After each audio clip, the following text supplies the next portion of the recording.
and gentlemen, welcome to your new Wrestling Up session off the mat. Thank you so much for watching, listening, subscribing. If you haven't done any of those, make sure to do that before the end of the show and you find your way out. Boys, it is our first show. Let's do it. Talking wrestling on SNS. And the Son, the Holy Spirit. Yes. We got this. We got this. You got this. Amen. Amen to that. You guys ready to talk some wrestling? Not on SNS, not in a time constraint, not with Sam. Can't wait. In the background. I'm ready. Let's bring on the pain. Got BK saying, I'm going to educate Matt on some sport of wrestling. Well, we'll see about that, BK. Hey, Christina. Hey, everyone. How are you? Hi, Christina. All right. What are you guys most excited about this week? What's something that in the wrestling world that happened that really got your blood pumping and in true wrestling fan fashion? What was your holy shit moment of the week for this week? And the holy shit moment is definitely the Valkyrie and Dakota fight. I wanted Dakota to win, but the whole fact is that slam off that friggin' mat, it's like you don't even see the guys do that. And that shit had to hurt. That had to hurt, but I definitely respect the ladies of wrestling because they take the bumps and bruises and they do a hell of a job in those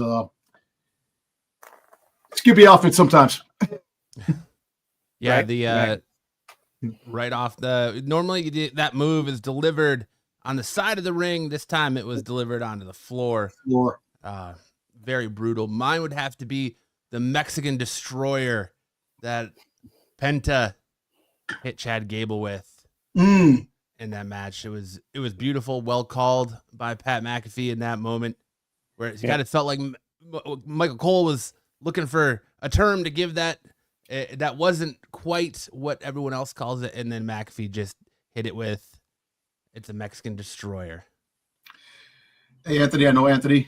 Good dude. What's up, man? Anthony? Welcome. Yeah. What about for you, Sticks Boy? I think we got it in the news. I think we had seen it coming, but that the bilateral with WWE and TNA, I think might shake a little bit of feather in the next little while. That's a good segue for us to get into our first segment here. Yeah. Our first segment is going to be Off the Mat News, where we go around and talk about the biggest news stories hitting professional wrestling right now. First up, like Sticks just mentioned, we have the TNA WWE kind of working agreement. Yeah. WWE, part of TKO Group Holding and TNA Wrestling, one of the world's top wrestling brands and subsidiaries of Anthem Sports Entertainment, today announced a multi-year partnership aimed to create unprecedented crossover opportunities within WWE TNA programming for NXT superstars and TNA wrestling. So it's going to be, it sounds like it's going to be just NXT and TNA crossovers. Sadly, it doesn't sound like we're going to get Joe Hendry in the Royal Rumble. It doesn't sound like we're going to get that countdown clock, that and say his name and he appears. It sucks that it sounds like we're not going to get that in the Royal Rumble this year. Listen, I know the last contract they had was like a year contract just to see how it worked out.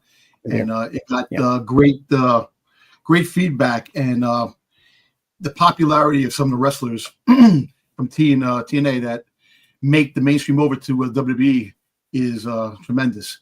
Now, this multi-year contract has a lot more opportunities. And look, you have to look at it this way.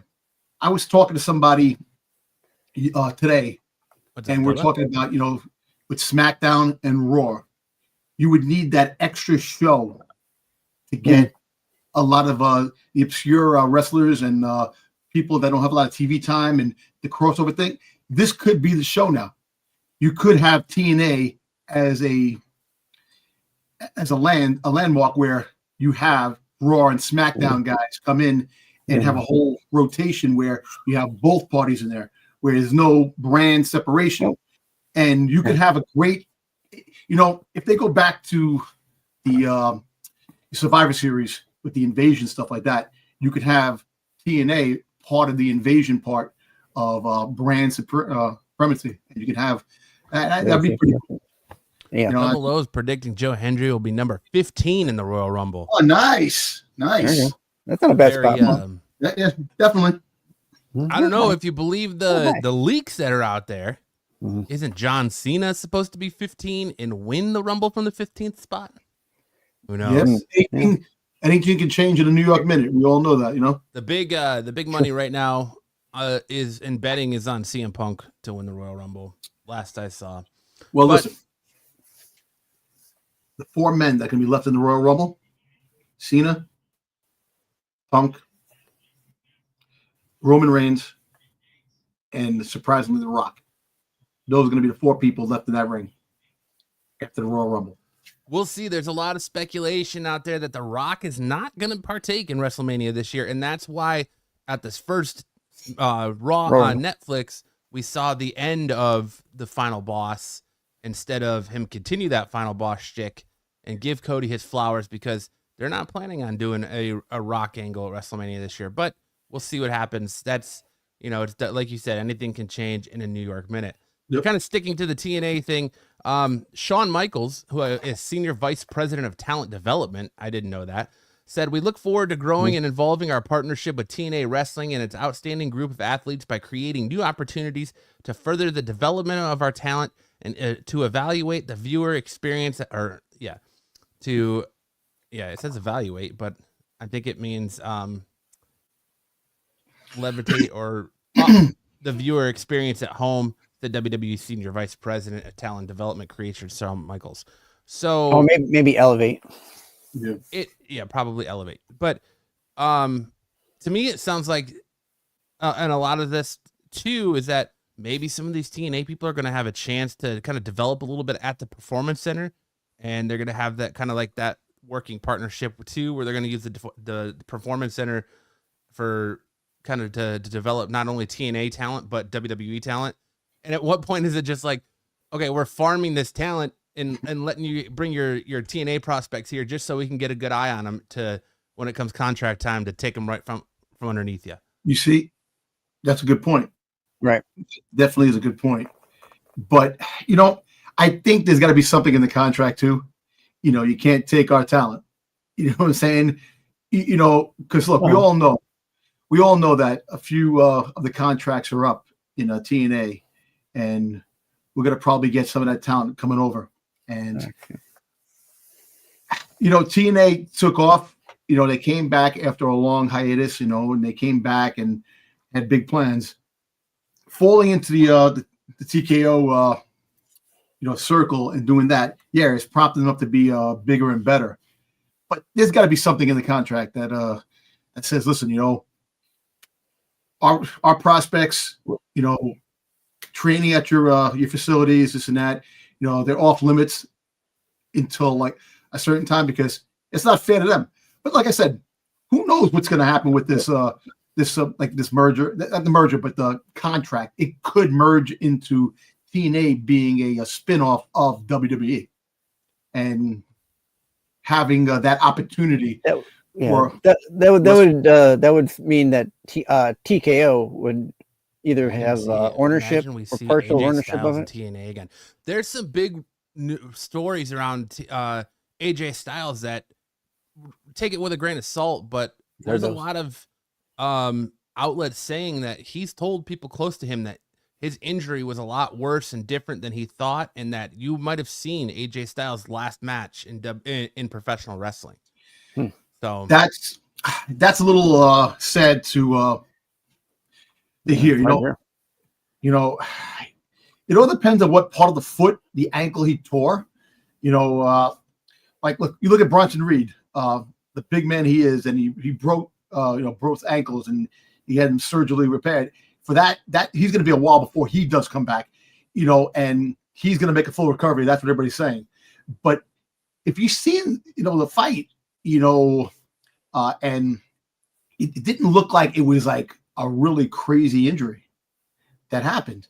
You thought that it was part of the work, part of the whole storyline, this and that, but it turned out being something real. I hope that's not the case. But then again, AJ Styles is almost 50 years old. Yeah, injuries like that can catch up to you. I mean, Achilles, anything with the foot isn't good, and I'm sure you're a little iffy getting back in there and hopping off the top rope and whatever as you're up there in age with injuries like that you may not have worried about when you were younger. Well, you got to look at it this way, like The Rock and Stone Cold. They made they made their work ethics, not jumping off of high, doing high flying things, just in the ring, doing what they got to do. AJ Styles, maybe, if he does come back, the high flying stuff might have to be put aside. Toned down.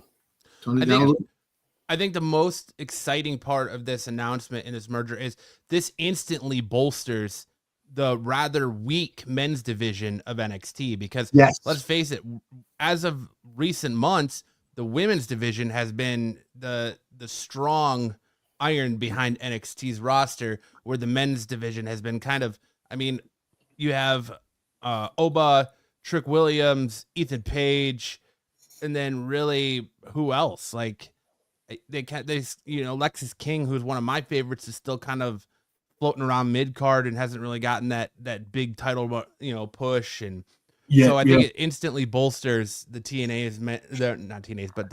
NXT men's roster to where, everyone else has pretty much said it's the weaker division on that brand. Yeah. It's funny.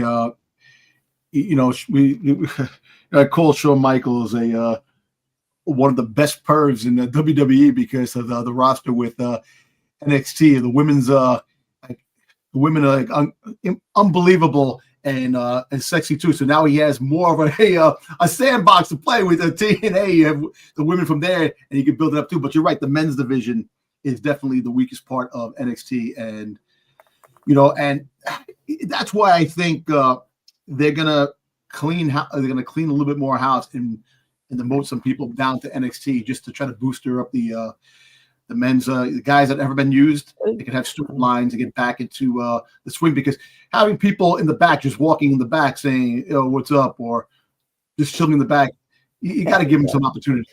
Yeah.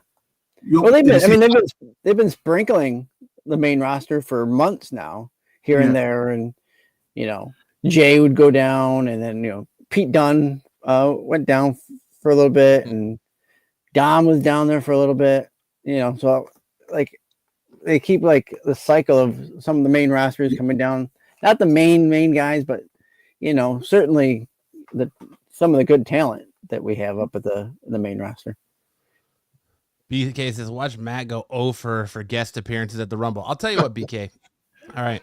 When we get closer to the Rumble and we get more announcements, we will do an entire show for the Rumble, and we will predict who's in it and at what number they come in and who's going to win from where. We'll go through over all that just for you, BK. All right. There you go. Just for you, buddy. All right. It sounds like a good idea. Moving on here to our next story. Corey Graves. Recently, there's been some controversy after he shared his frustrations about being moved to NXT commentary. He was not on the January 14th episode of NXT or the January 15th episode of Speed. As you know, with the debut on Netflix came shakeups of the announce team, and Pat McAfee and Michael Cole are now the Raw announce team.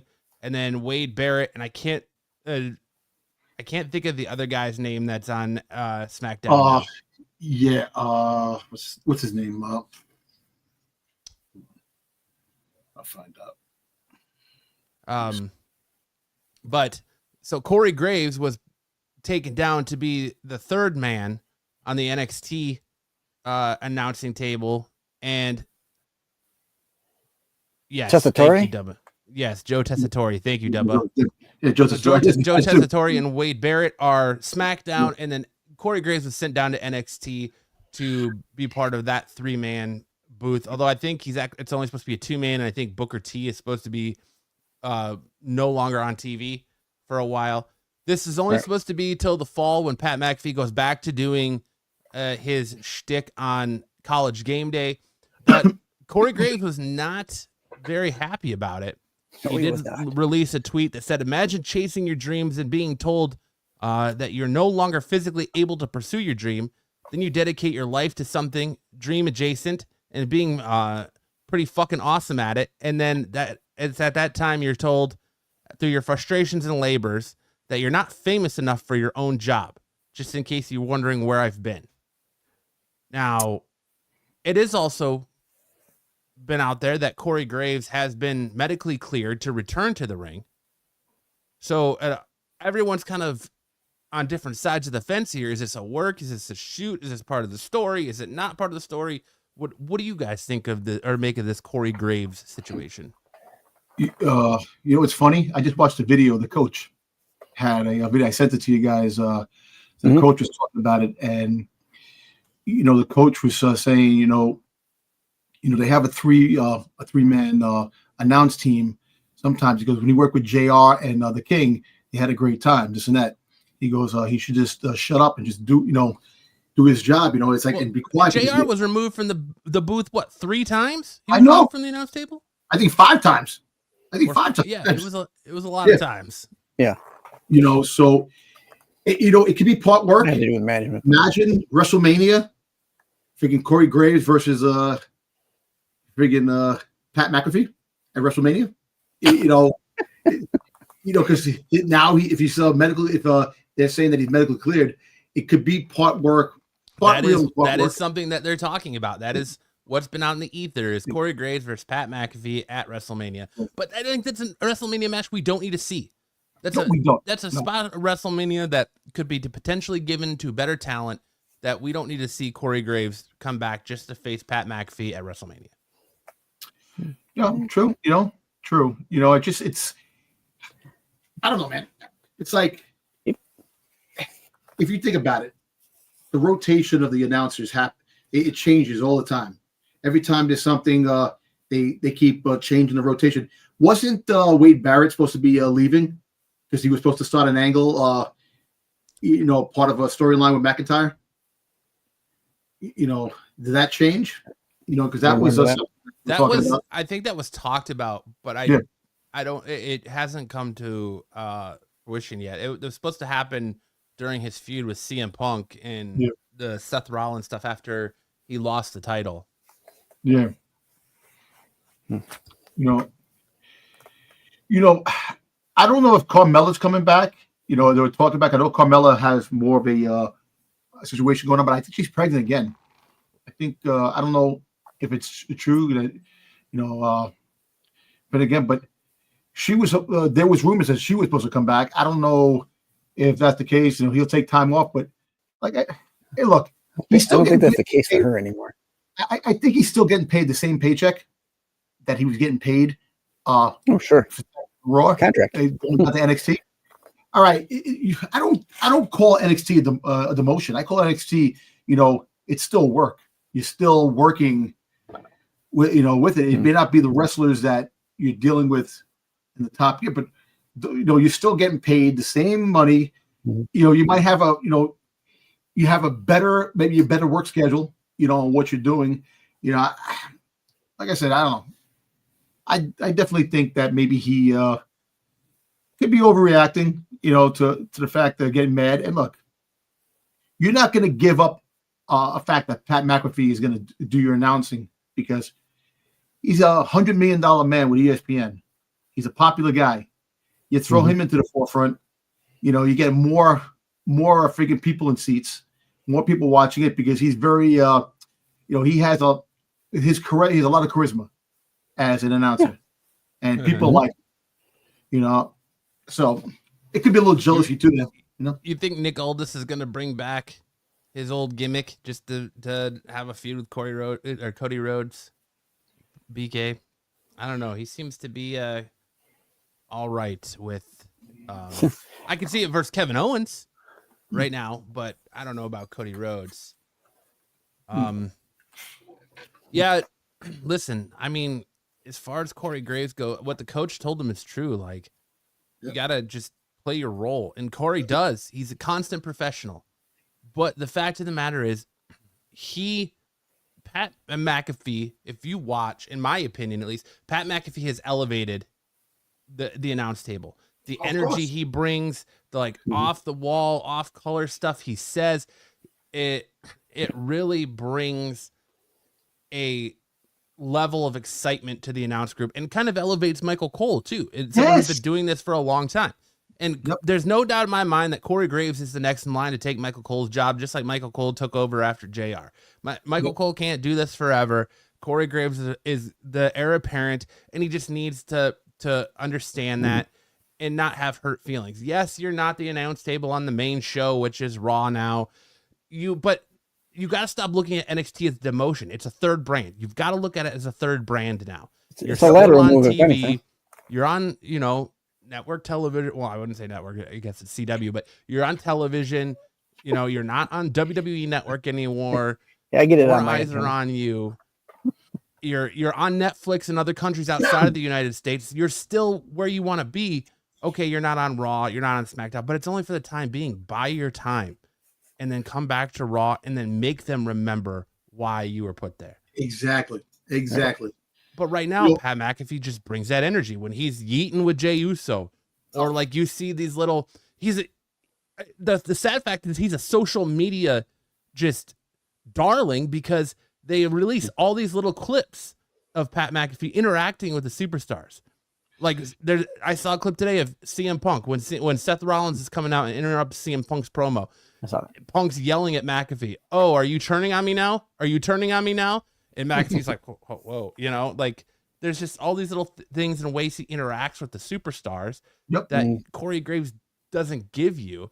And like I said, McAfee just seems to elevate the excitement around the booth and the way the match is being called because he gets excited because he's a fan. He's been a fan since he was a kid. So he's a fan and he's looking at and treating it as a fan because he says a lot of times on his Pat McAfee show that when he goes into call, he tells Michael Cole not to tell him anything about the show. Don't say anything to me about it. I want it to be natural. So you're getting his natural reaction, which I don't know if Corey Graves does that, but I think Corey Graves is a fantastic announcer and he's definitely the heir apparent, but they're going into the Netflix era. They needed Netflix to be huge. Pat McAfee just has this aura about him that gets people excited and juiced. And it makes total sense that he was, done. Yeah. Now, I think he should have at least been given SmackDown. Yeah. Being Michael Cole, he should have been that pivotal piece on SmackDown. Mm-hmm. And maybe, they send Joe down to NXT. Joe Tessitore down to NXT or whatever. But I feel for Corey Graves, but you still got to show up and just be professional, man. Like he tried to, I don't know what he was trying to do, if he was trying to catch people's attention or just goat WWE when he was like, oh, well, I'm going to air my business on NXT on Tuesday night. And then they're like, no, you're not, because you're not going to be on here. See you later. Catch your plane back to Pittsburgh. You know, so I met Corey Graves at a, I think, Toy Fair 1 year, and pretty good dude. He was walking down the aisle and I was like, oh shit, Corey Graves, what's up? He's like, what's up, man? And really cool dude to talk to, man. He look, I can understand, see, the thing is when it comes to wrestling, you don't know what the work and real shit is happening, because sometimes they play it off really good. That's why it's acting. That's why when people say, oh, wrestling's this, wrestling's that. Some of these guys really act great. The stunts that they put are real. It's the work they put into it. Sometimes that convinces you, like, oh shit, is this damn for real? So it could be a work, but when you get Jonathan Coachman coming out and saying stuff, I think it is kind of real that he's upset. So, I think it's 100% real. He's upset. Whether they turn it. Whether they turn it and make it into something more is a different story, but I definitely think he's 100% upset. Yep. you shouldn't really blame him. I mean, he's been on the main Raw for as long as he has. I don't, but like this isn't the first time he's been moved from Raw to like SmackDown you say, and back to Raw. It's not a step down. It's a lateral move for him to go to NXT. Oh no, he can always go back. I mean, like you said, what's his name's going to be doing college football. I mean, Graves should randomly attack. He's got NFL show to draw. He probably do for ESPN. We'll see. You know, could hey, listen, here's the hot motion for you. Corey Graves, number 11 in the Rumble. No, I don't know. We'll see. I don't know about that, but really quick, one more point. You know, Booker T is not in the announce team in NXT. You know, he took some time off. He's you know, there's really nobody. If you would have brought Joe down there, I don't think Joe could handle, you know, knows the roster as much as Corey Graves does to replace Booker T. You know, I think Booker T is doing his little comeback for the time being, and then eventually he's going to come back. Like I said, it's not forever. It's just for a short time that you know because they want to get, of course, Netflix and the Raw really up there, you know, and they want to have the best of everything up there to keep everything at a level that no one can touch them. And the announce team they got Michael Cole and what's his McAfee, Pat McAfee. McAfee. Yeah, no one can touch that. No one can touch that team right now. That team, that announce team right there is the best team right now. So, Corey, listen, coming from me, just by your time, man, it's going to be good, man. You'll be all right, man. You're going to be all right. You're going to come back stronger than ever, back to SmackDown or Raw, and you're going to kill it after that. But just sit back, enjoy the show there in NXT, and you'll be good, man. It's a no-brainer that they use McAfee over him, though, because with McAfee, you have the reach because he's got his own show, so they can cross-promote with ESPN and have wrestlers appear on his show. Cody Rhodes has been on his show. Triple H has been on his show. Like, there's just a lot that partnership offers than Corey Graves, who's just a normal in-house talent. So look at Pete said. Graves has been apparently clear since 2022. So he's been cleared for a while. Yeah. But I think he pivoted. He kind of put that, dream that, and was told he could never do it again. So he pivoted to the announce desk and wanted to make that the best he could. And everyone's telling him, I'm sure backstage, you're the heir apparent to Michael Cole. You're the heir apparent to Michael Cole. You are the heir apparent to Michael Cole. So he's just been sticking with that and not getting back in the ring and potentially hurting himself more. Yeah. And look at this. McAfee is there seasonal. Once football season starts, he's out. So I don't think the money that McAfee makes at ESPN, he's not going to make it WWE. So that he's not giving up that gig at ESPN. Yeah. So there's always going to be a spot there for Corey Graves. Like I said, and at the end, you're right. How much longer is Michael Cole going to go at it? Michael Cole, another few years. It's wear and tear. Look, all that traveling is wear and tear. You can only do so much traveling. Corey Graves, I believe he's the youngest of everybody, right? Or I think McAfee's younger. Who's younger? The youngest? I think McAfee's like 36. And how old is Corey?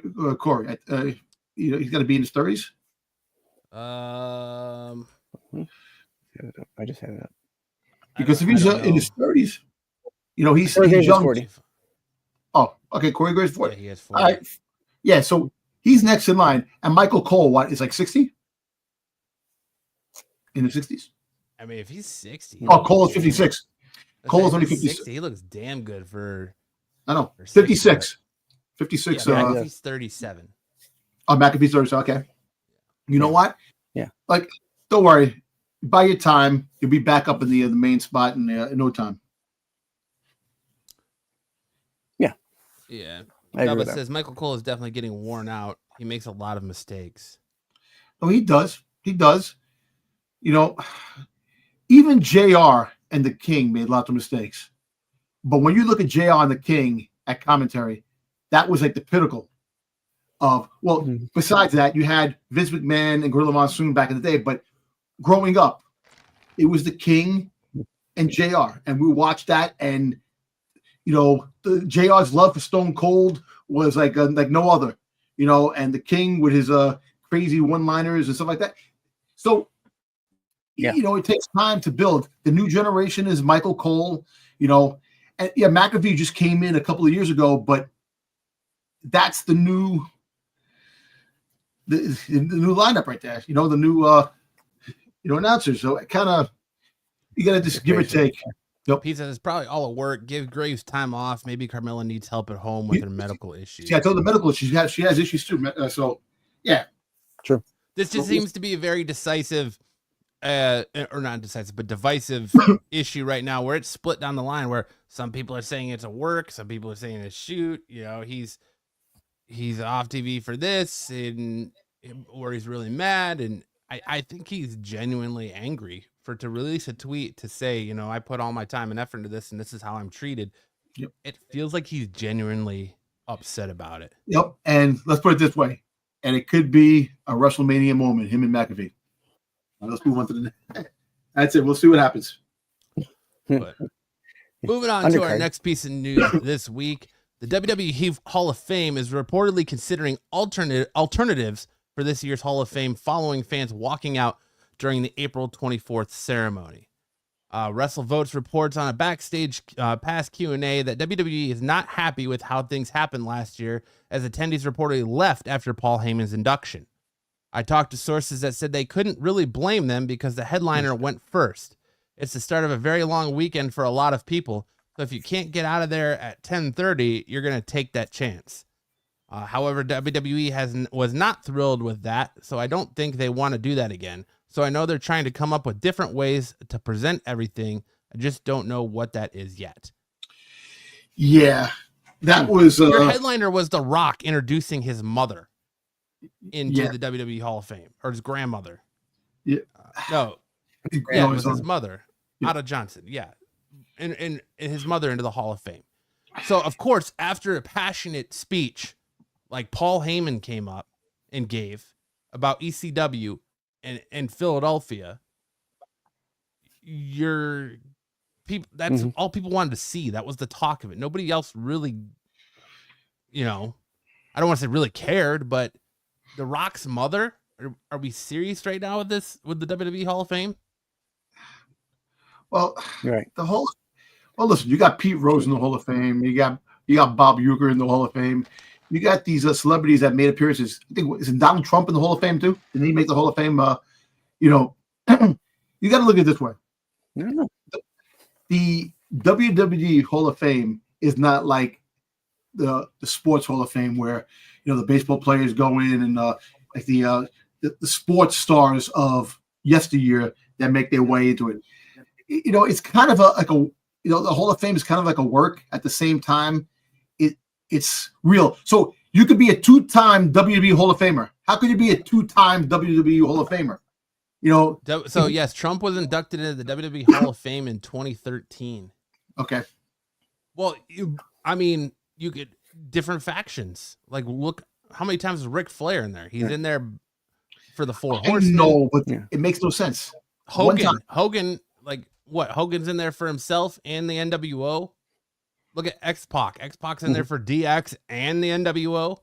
Which I'll be honest, X-Pac is the one person that I constantly forget was ever in the NWO. And he was a big part of that. He came in later on. Hey, look, but what the funny thing is that the Hall of Fame, the Hall of Fame to me is just like the Slammy Awards, if you really think about it. The Slammy Awards, you get the awards for the crazy things, the stupid antics of backstage, freaking potty humor or some shit like that they win awards. So the Hall of Fame is not, it's serious, but it's not serious to a point where fans are like, let me sit in here and know about Joe Schmo who wrestled this and that. We have no idea who the hell he is. We don't care. See, the wrestling fans worry about the wrestlers now, of who they see now. You have the generation with The Rock and Stone Cold. You got the generation with Bruno Sammartino, Ricky Steamboat, Greg the Hammer Valentine. You got different generations for each of these things. the kids of now are not going to care about friggin' Jimmy Superfly Snuka. They're not going to care about none of those guys because it wasn't their time. Their time, like, see, with baseball and other sports, people have a connection to the Mickey Mantles that they didn't see play. Mickey Mantle, New York Yankee, you're a Yankee fan, freaking Babe Ruth. That's the thing.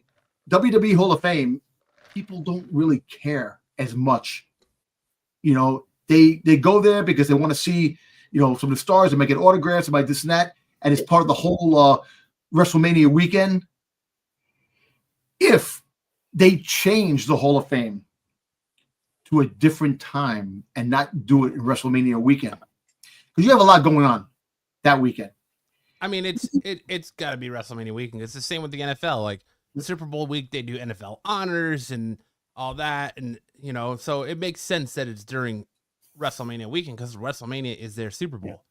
It just, I think there's a different format to do it, and you know, listen to the people, know what people are going there for.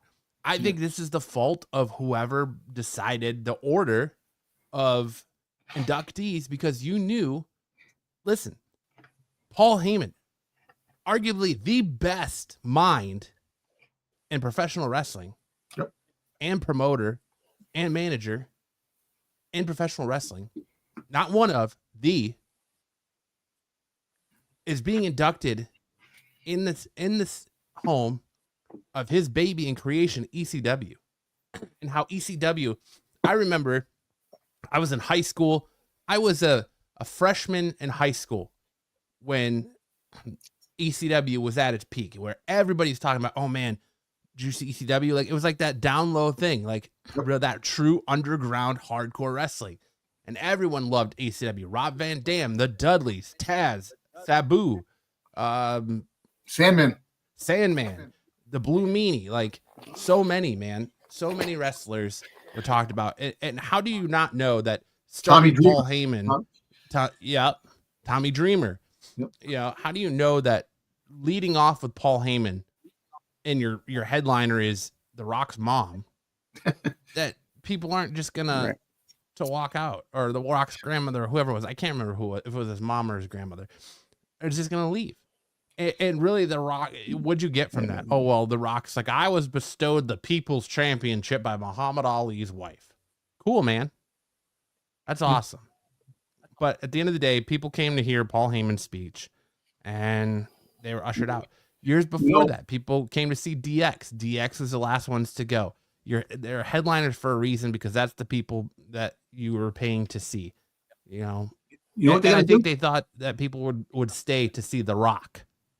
And at the end of it, but what they should do is, you pick your wrestlers, the ones that people that are very popular. You mix them around. People come to see. They want to see Paul Heyman. Like this year, Bray Wyatt, I think, is going to be part of the Hall of Fame this year. They put in Bray Wyatt. They might be putting Bray Wyatt in there. They might, who else? Kevin Nash. Kevin Nash was in the Hall of Fame already, right? Kevin Nash. He's in there with the NWO. The NWO, yeah. So they're going to have a decent array of wrestlers that are going into the Hall of Fame this year.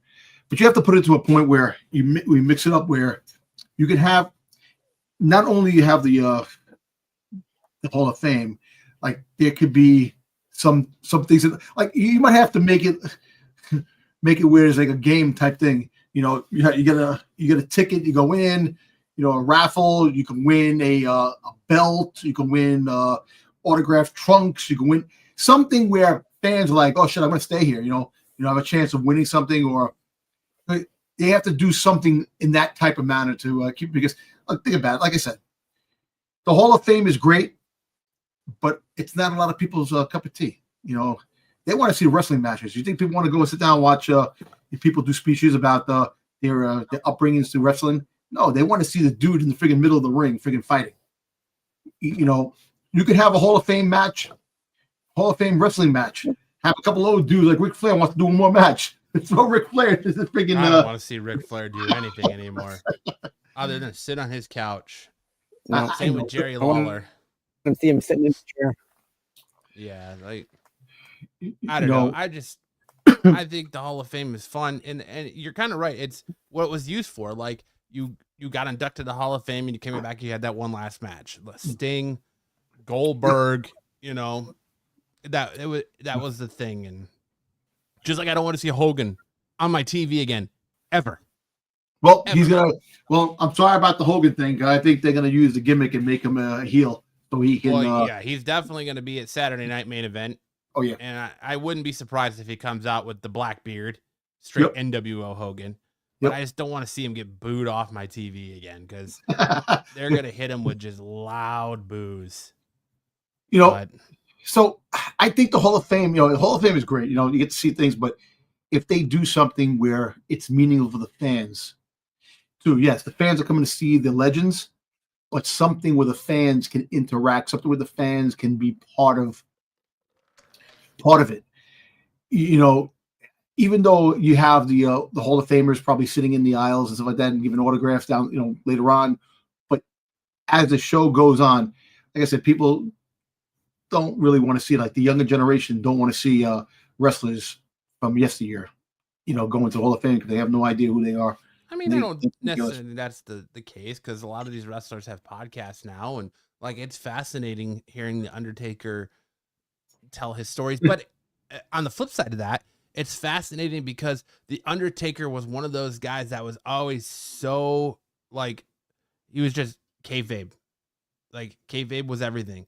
He wanted his character to be so believable that he stayed in character all the time, and he had a hard time breaking that when he retired. And I think that's kind of why he's gone to using more of the American Badass persona now than the actual like dead man stuff. But I like the Hall of Fame for what it is. But I wouldn't have led with Paul Heyman. Like you knew people were coming to see Paul Heyman, but I don't think they need to do anything for the fans because like the fans are just, they get the whole weekend. So they get the WWE experience. They get, the stuff that goes on there, the wrestling matches that go on there through the weekend, the, Hall of Fame. You got Raw, SmackDown, NXT, all that there. You could just make the Hall of Fame just for the wrestlers, like, and that be it. Like they don't even have to televise it either. Like I know they're going to make that money, but I don't know. I think there's a lot of options there. I personally like the Hall of Fame just because I like hearing old stories and things like that. But so do I. It's just like I said, it's just the crowd today, the kids today, the people, the fans today. They know about the past, but I don't think they care about the past as much as they care about the present. That's just my take on things. Yeah, that is a good show, Jedi. Jedi say WWE's Most Wanted Treasures was a good show to binge more of that. Yeah. I agree. I did enjoy that show. I like that show too. When they found things that people had in their collections that they never thought they would ever see again. It's crazy how many of these professional wrestlers give away things from their big matches, though, huh? Like you would think like they would keep all this, like, oh, this is my trunks from this, or and they're like, nope, I don't even own that anymore. I don't know who has that, and it's like, geez, exactly. Man, like, what kind of hard times did you fall on that you needed to sell that crap? But think about it. They never got paid shit half the time. Now wrestlers are getting paid a lot more money now, but remember, back then they got paid peanuts, man. So they had to make some money. All right. Whoops. Moving on to our next story. Matt Cardona pitched potential WWE return at Royal Rumble 2025. This could be a dark one. This could be your secret entrance. During a recent appearance on the MMA Hour podcast, former WWE superstar Matt Cardona, or Zack Ryder, pitched an idea for a potential WWE return at the Royal Rumble 2025. He said, and I quote, "There's been communications, but no offer in any way. Listen, every year I have gear ready for the Royal Rumble. Every year. I always have it just in case. You never know. I have it just in case for this year. Well, I've had it for the past couple of years. It still fits. I will be there for WrestleCon. I'm going to be there anyway. I'll probably have the gear because I'm always ready." The indie god the Indie God in the Royal Rumble, not as Zack Ryder, but as Matt Cardona. Yes, please give it to me. Let's go. His wife is already part of WWE. Yep. Bring back Matt Cardona. Do not give him the Zack Ryder gimmick. Do not job him out again as Zack Ryder, and let him be the Indie God and come back and do his thing. Because like Cody, he is another one that has left and went and made a great name for himself in the indies, to where now he's a top star, king of the death match. That's right, BK. He's gone off to the indies. He's won championships in almost every indie promotion by now. And, you know, he could be a great addition to WWE as Matt Cardona, not Zack Ryder. Well, I think WWE and TKO see that. I think it would be a no-brainer to sign him and have him come back, knowing that Chelsea Green is here. And you know, look, let's put it this way. You know, the personas that wrestlers have when they come up and they have the different character, this and that. Matt Cardona actually is, I think, the best character that he is himself, that he portrayed, not being Zack Ryder or the other characters. I think this is the best one. Come back, and I think that the fans will follow. So more eyes will be on WWE if he comes back, because those indie fans are faithful. Those indie fans, friggin', you know, they're very dedicated to their indie wrestlers.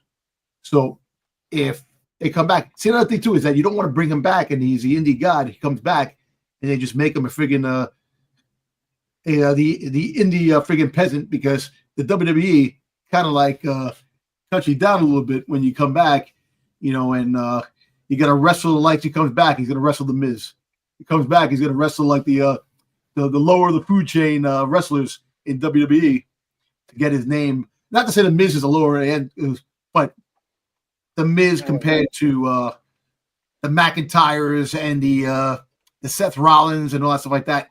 You put him right in. If he comes back, you put him right in with the big boys, or you start him off with the little guys. That's I don't think you put him in NXT, man. He's got a reputation now where he could be a huge addition to the main roster.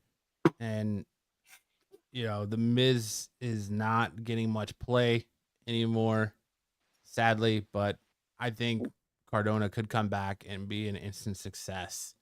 If you make him like let him do his gimmick, let him be the indie god. Don't try to Vince McMahon him up. Don't turn him back into Zack Ryder. Let him do his thing. And I think he could definitely be the next big thing in WWE. Shit, bring him back. Bring back the TV championship. Remember the television show? I like that. The television, that was, you know, you got to look. I know you can't have that many belts in WWE. You don't want to have that many, but I think some of the ones, the Hardcore Championship, the TV Championship, you bring those back just to have some extra championships, so you can bring the character out of the persona. They tried in a bastardized version of the Hardcore title with the 24/7 championship. Yeah, I know, but you had R-Truth winning that every 5 minutes. You know, I thought that was fun. I think that's fun, but they, like I said, you know, they gotta have, like, they got the Speed Championship. I know that that's the other championship they have, but you bring him back, you know, you make him Intercontinental U.S. champion, so he could be U.S. champion. The U.S. champions, him and his wife could become a thing, like you pair them together, you know, because you know they got to bring back the matches where men and women both fight, and instead of having the woman tag out the tag another woman or another man, the man. This isn't Lucha Underground, Dom. Yes, I want the Lucha Underground. Give me that shit. This isn't Lucha Underground. That's awesome. Now, if he comes back, I can see him coming back. You know, signing a multi-year contract, coming back, and hopefully the persona of the indie god. You know, you see what happens. He's actually going to be at a local Arizona wrestling event in early February. I'm thinking about going to just just to watch him. What were you saying, Sticks? Sure, I'm on my earplugs here, so I don't know if you can hear me that good. Now I can. Couldn't for a second. Now you're coming in better. He'll be a good fit no matter which round they put him. Now you sound like you're underwater. Yeah. I'll be with that. Dubba says 24/7, 7-Eleven, I-95 South European Championship. That's right. Yeah. But Joe says you all need wrestling personas for this show. Yeah. Up next, we got Ray Phoenix. You know, Tony Khan is not doing great things with AEW. There's a lot of news that Ray Phoenix was actually supposed to be, it was rumored, or I mean, I guess as rumored as you can say without being official, that Ray Phoenix was in talks to come to WWE and Penta as their contracts were up with AEW, as to where Penta clearly did not have injury time that Tony Khan could add. Tony Khan was very notorious for not adding injury time, but the moment he found out that Ray Phoenix wanted to jump AEW ship and come to WWE, well, he pulled that trigger and he added injury time to Ray Phoenix. So essentially he's paying one of the greatest luchadors are active right now to sit at home on the couch and not be on TV. So much so that the situation between him and AEW keeps getting a little bit more and more awkward as AEW has pulled the merchandise for Ray Phoenix from their AEW shop.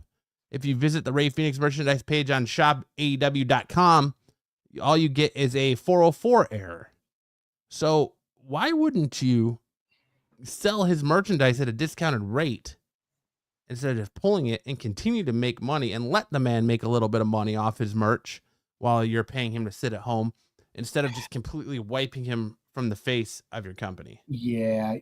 Tony Khan is definitely notorious for that. He rather watch the wrestler just sit down and not being active because he knows that he's going to the competition. Look, and, and I don't like to trash. I don't like to trash AEW.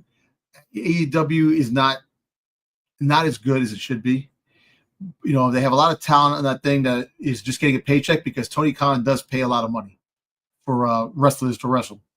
And you can see some of the shit that's going on there with Chris Jericho. Imagine, who would have thought we would live in a world where a talent like Chris Jericho would be booed? I People know. would beg for him not to be on television. Because I don't think it's not him. I think the fact is that, the stories suck. There's really no good stories. He's just, and if he was with WWE, I think he'd be in better shape, because Chris Jericho was all about being in shape. And all of a sudden now he does look like a freaking goddamn overweight wrestler that, and he just goes from one gimmick to another now. He was, he had the, what was his faction called that he started AEW? The Inner Circle? Was it the Inner Circle? The Inner Circle, and then he had the learning. Now he's got the Learning Tree. The Learning Tree. And Tony Khan books AEW for himself. He books it as a wrestling fan for himself, and exactly, he doesn't understand the talent he has. He doesn't understand. You have one of the, John Moxley put together his Death Riders faction, and you don't know what they are. They don't know who they are. Tony Khan doesn't know what they are. It's just dead. AEW went from a hot prospect that potentially was a good competition to WWE, which I preferred over WWE because at the time WWE was stale, and it has some of my favorite wrestlers in it. It's got Kenny Omega, who I loved watching in New Japan. His matches with Okada and stuff in New Japan were fantastic. It has, the Young Bucks, arguably the greatest tag team in professional wrestling. They had some indie guys that I found out about. Orange Cassidy. Love Orange Cassidy. I love MJF. There's a lot of guys in AEW that I was so stoked that were finally getting shine. But and then at some point, AEW turned into the land where dudes from WWE who are past their time go to end their careers. Exactly. And that's sad. It's sad because they're wasting a lot of talent there. And look, you got to look at it this way. If you're offered money in one place and you offered a money, look, Tony Khan is giving contracts to a point where you're getting a lot of money. At the same time, you have a bunch of days off. You don't have to worry about working here, working there. But at the same time, if you're a professional wrestler, you should be in shape. Not to say that a lot of back in the day, you had a lot of the wrestlers that were out of shape, this and that, and they work perfectly. But when you look at the high flying, the things that people are doing, you would think that people should be at least decent shape to maintain it. Like Chris Jericho is 50 plus years old now. It's sad to say that he should just retire. That's it. He should stop. He could be a great manager. Like you want to keep him wrestling. Like maybe he could do that one wrestling thing once here, once there, but be a good heel manager for a up and coming wrestler. But Tony Khan just sees it as himself, booking things for himself because he's a fan. It's like having, but I don't want to say the Star Wars fans doing their Star Wars and putting it out there because everybody has their own idea of what Star Wars is. Tony Khan is putting all different things like, I want this faction, I want that faction. You're going to be heel one day. You're going to be face the other. Or you're going to keep changing back and forth because that's the way he sees it. That's the way he puts it, his toys in the playground when it comes to that. And it's sad because AEW, when it first began, I was very intrigued, very interested, and I was excited because now WWE had competition. Every week now, week after week after week, the viewership goes down more and more. Yeah, it's becoming it's becoming a product that is very hard to watch. And I'll still tune in every once in a while. I've started watching on Max more after so I can watch, some of my favorites like Sammy Guevara. Darby Allin is one of the nicest dudes. I got to interview him at San Diego Comic-Con a few years ago. Amazing dude, so nice. I would love to see him in WWE, but he's one of those pillars of AEW. And even like Jack Perry, it's I would not say AEW is in decent shape. I don't know, man. They won't even release, WWE's out here, telling anybody that'll listen their numbers from their Netflix debut. And AEW don't want to release their numbers from their simulcast on Max because they are in trouble. They're in so much trouble that they had to kill one of their shows. They had 3 shows and they killed one of them. Their Friday show, Collision, I believe is what it was. The sad thing is that they have so much talent. They have, look, I'll be honest with you. The storyline that they were headed towards with Shane McMahon, that's saying that Shane McMahon was the one behind Moxley's faction, this and that. He bought AEW and they were going to run that. See, Tony Khan has to stay out of it. Have somebody else run the show. Just be in the back as part of the writing crew. Be in the back and let somebody else run it and be the face. That's the problem. You need a good face to run AEW. And look, and not to say that AEW wasn't great when it first started. It was a flagship show. The viewership was up. You had all these great wrestlers, this and that. Look, the Young Bucks signed a contract. And they were part of Cody Rhodes. All the people buying a piece of AEW. I wouldn't be surprised that. I know the Young Bucks have problems with CM Punk, but this and that. But I think that everything can be worked out because CM Punk said never. It was going to be a cold day in hell before he stepped foot in the WWE ring again, and that day came. So anything's possible when you get the right people that are backing things and know how to make people work together and play nice. Triple H has been doing that. Triple H has been having the wrestlers play nice. There's definitely a lot of tension backstage in the WWE with a lot of people. There's people that don't even like each other. Seth Rollins doesn't like CM Punk, and that's a real fact too. But when it comes to sportsmanship, to wrestle in an organization that's loved by millions, you find a way. And for AEW to work, they need to find that way all for about it the money, man. Make Yeah. that money. Exactly. And look, now he's sitting on the sidelines. When he gets the chance to jump ship, he's WWE bound in a heartbeat. When he gets together with his brother Penta, all shit's gonna hit the fan because it'll be one of the best tag teams that are gonna be. But we'll see.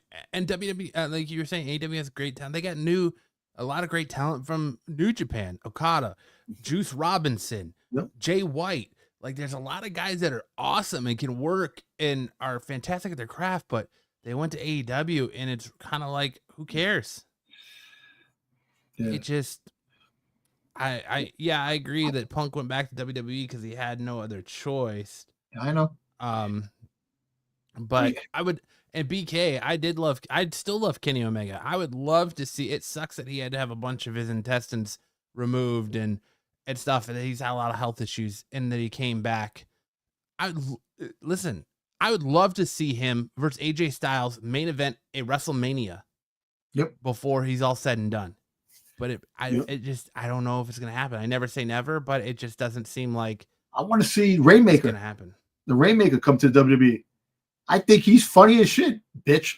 You know what I'm saying? Yeah. You gotta, look, they have a lot of talent there. They just don't know how to utilize it and make it work. And it's sad because the talent that does get hurt, that says, listen, this is not working for me, I want to get out of here. You add money money to the contract and make them stay there longer. They have to suffer. That's not fair to the wrestler. I understand you're butthurt because the wrestler wants to leave, but you got to understand it's all about business. If one thing doesn't work, something else works.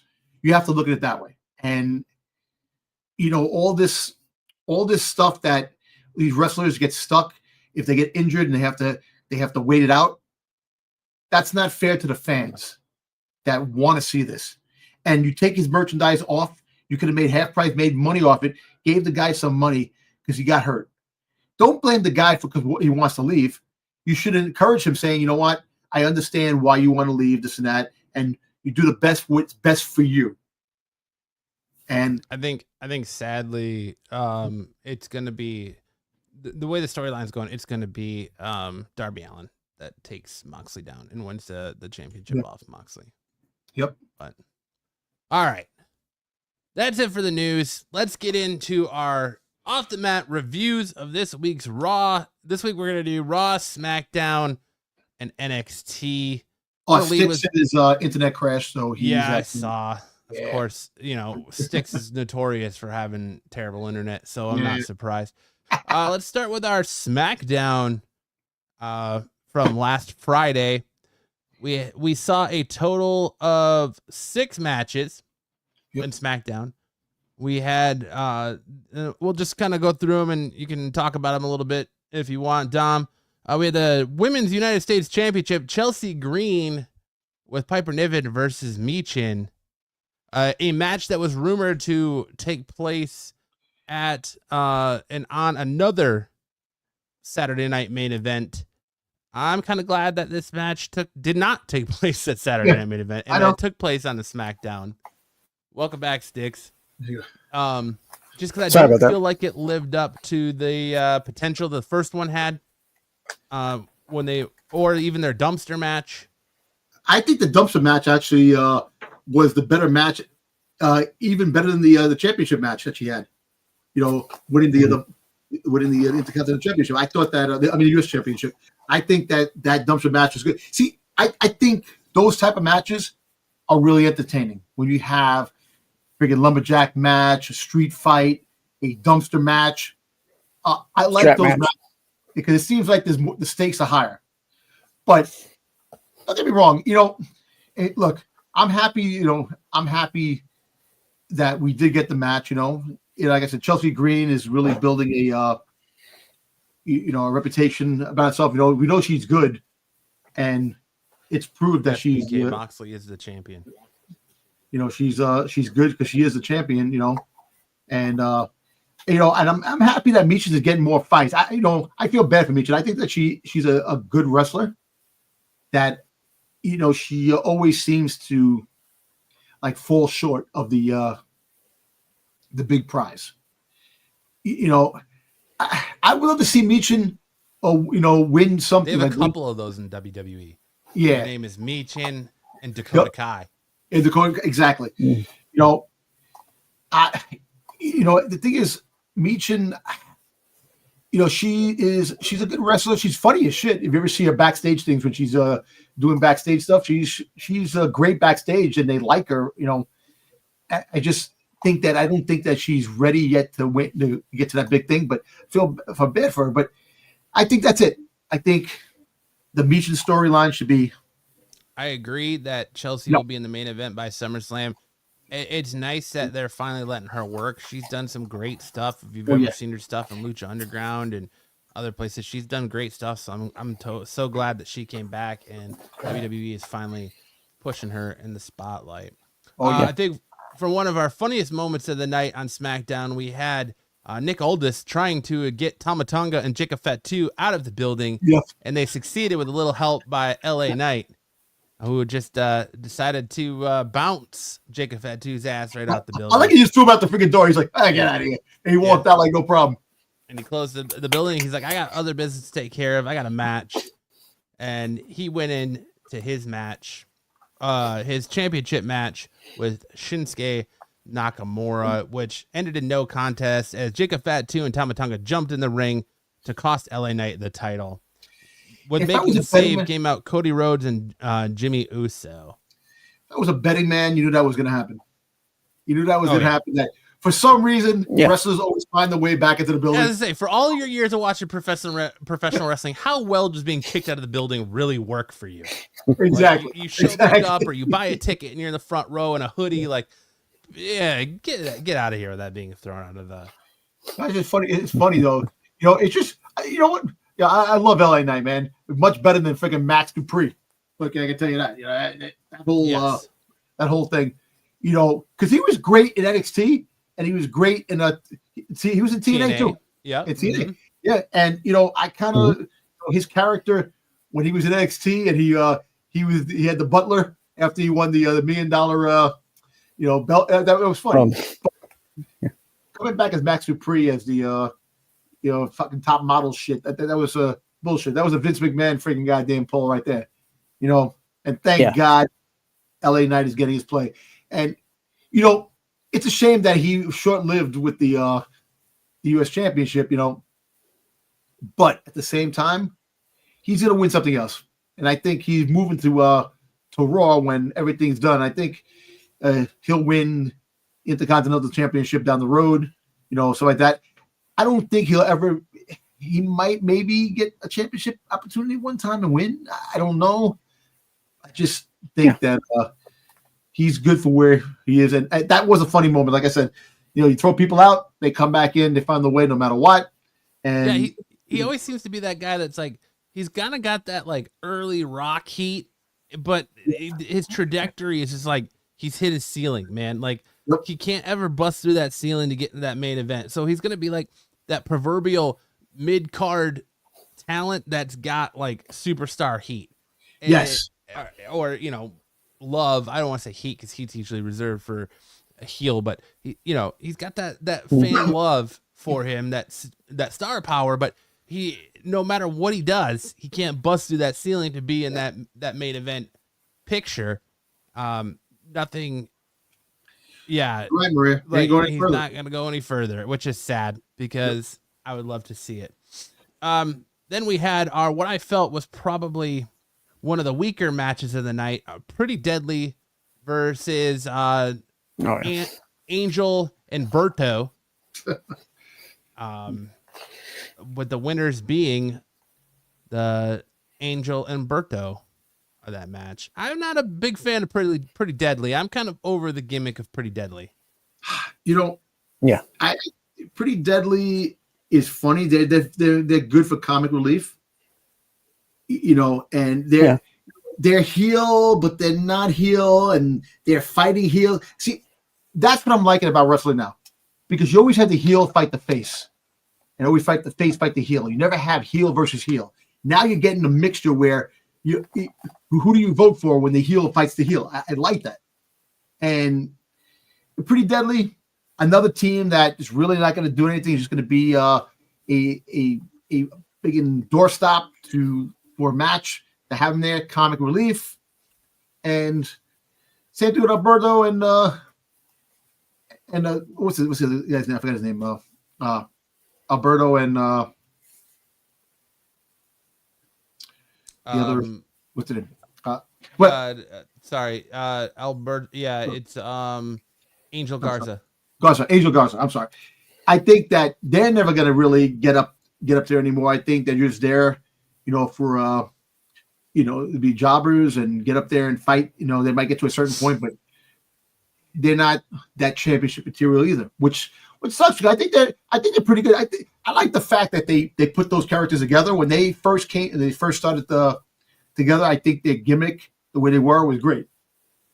Listen, if I wanted Fandango 2.0, I would just bring back Breeze and Fandango. That actually Breezango is what I should say, not Fandango. Breezango.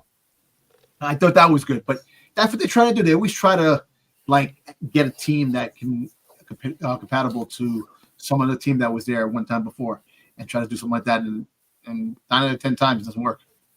Yeah,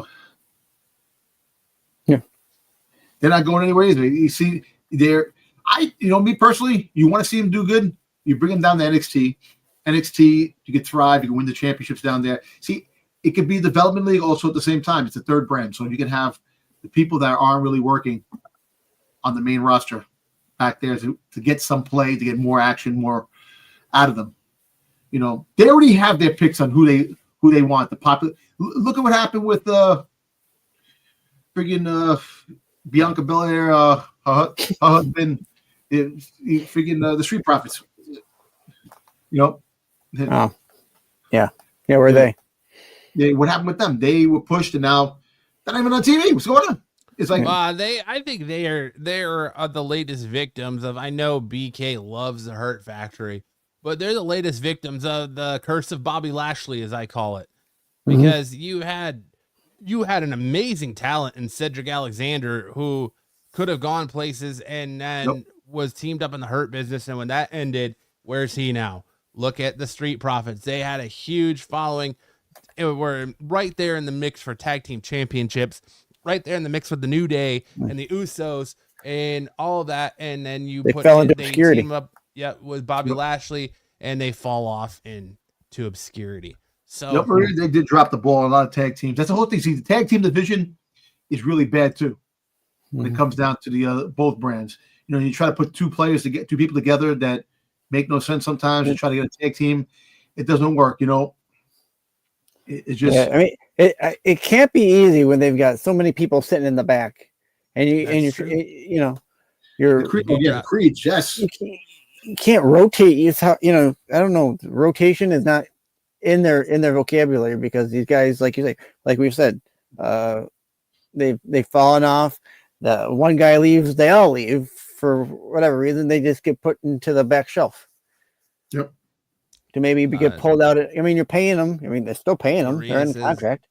They dropped the ball in lots of tag teams. Look at the Creeds. Yep, the Creeds being paired with Chad Gable just to make American Alpha Academy 2.0. Dubba says totally agree, Matt. The Bobby Lashley curse is 100% real. Yep. The Creeds should be much better. But they keep up with tag teams like I don't know what they're just called. Not the Viking Raiders anymore. They're just the Viking Experience. They're back to the War Raiders. The War Raiders. There you go.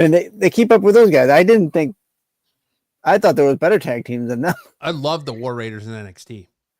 War Raiders are prime choice War Raiders.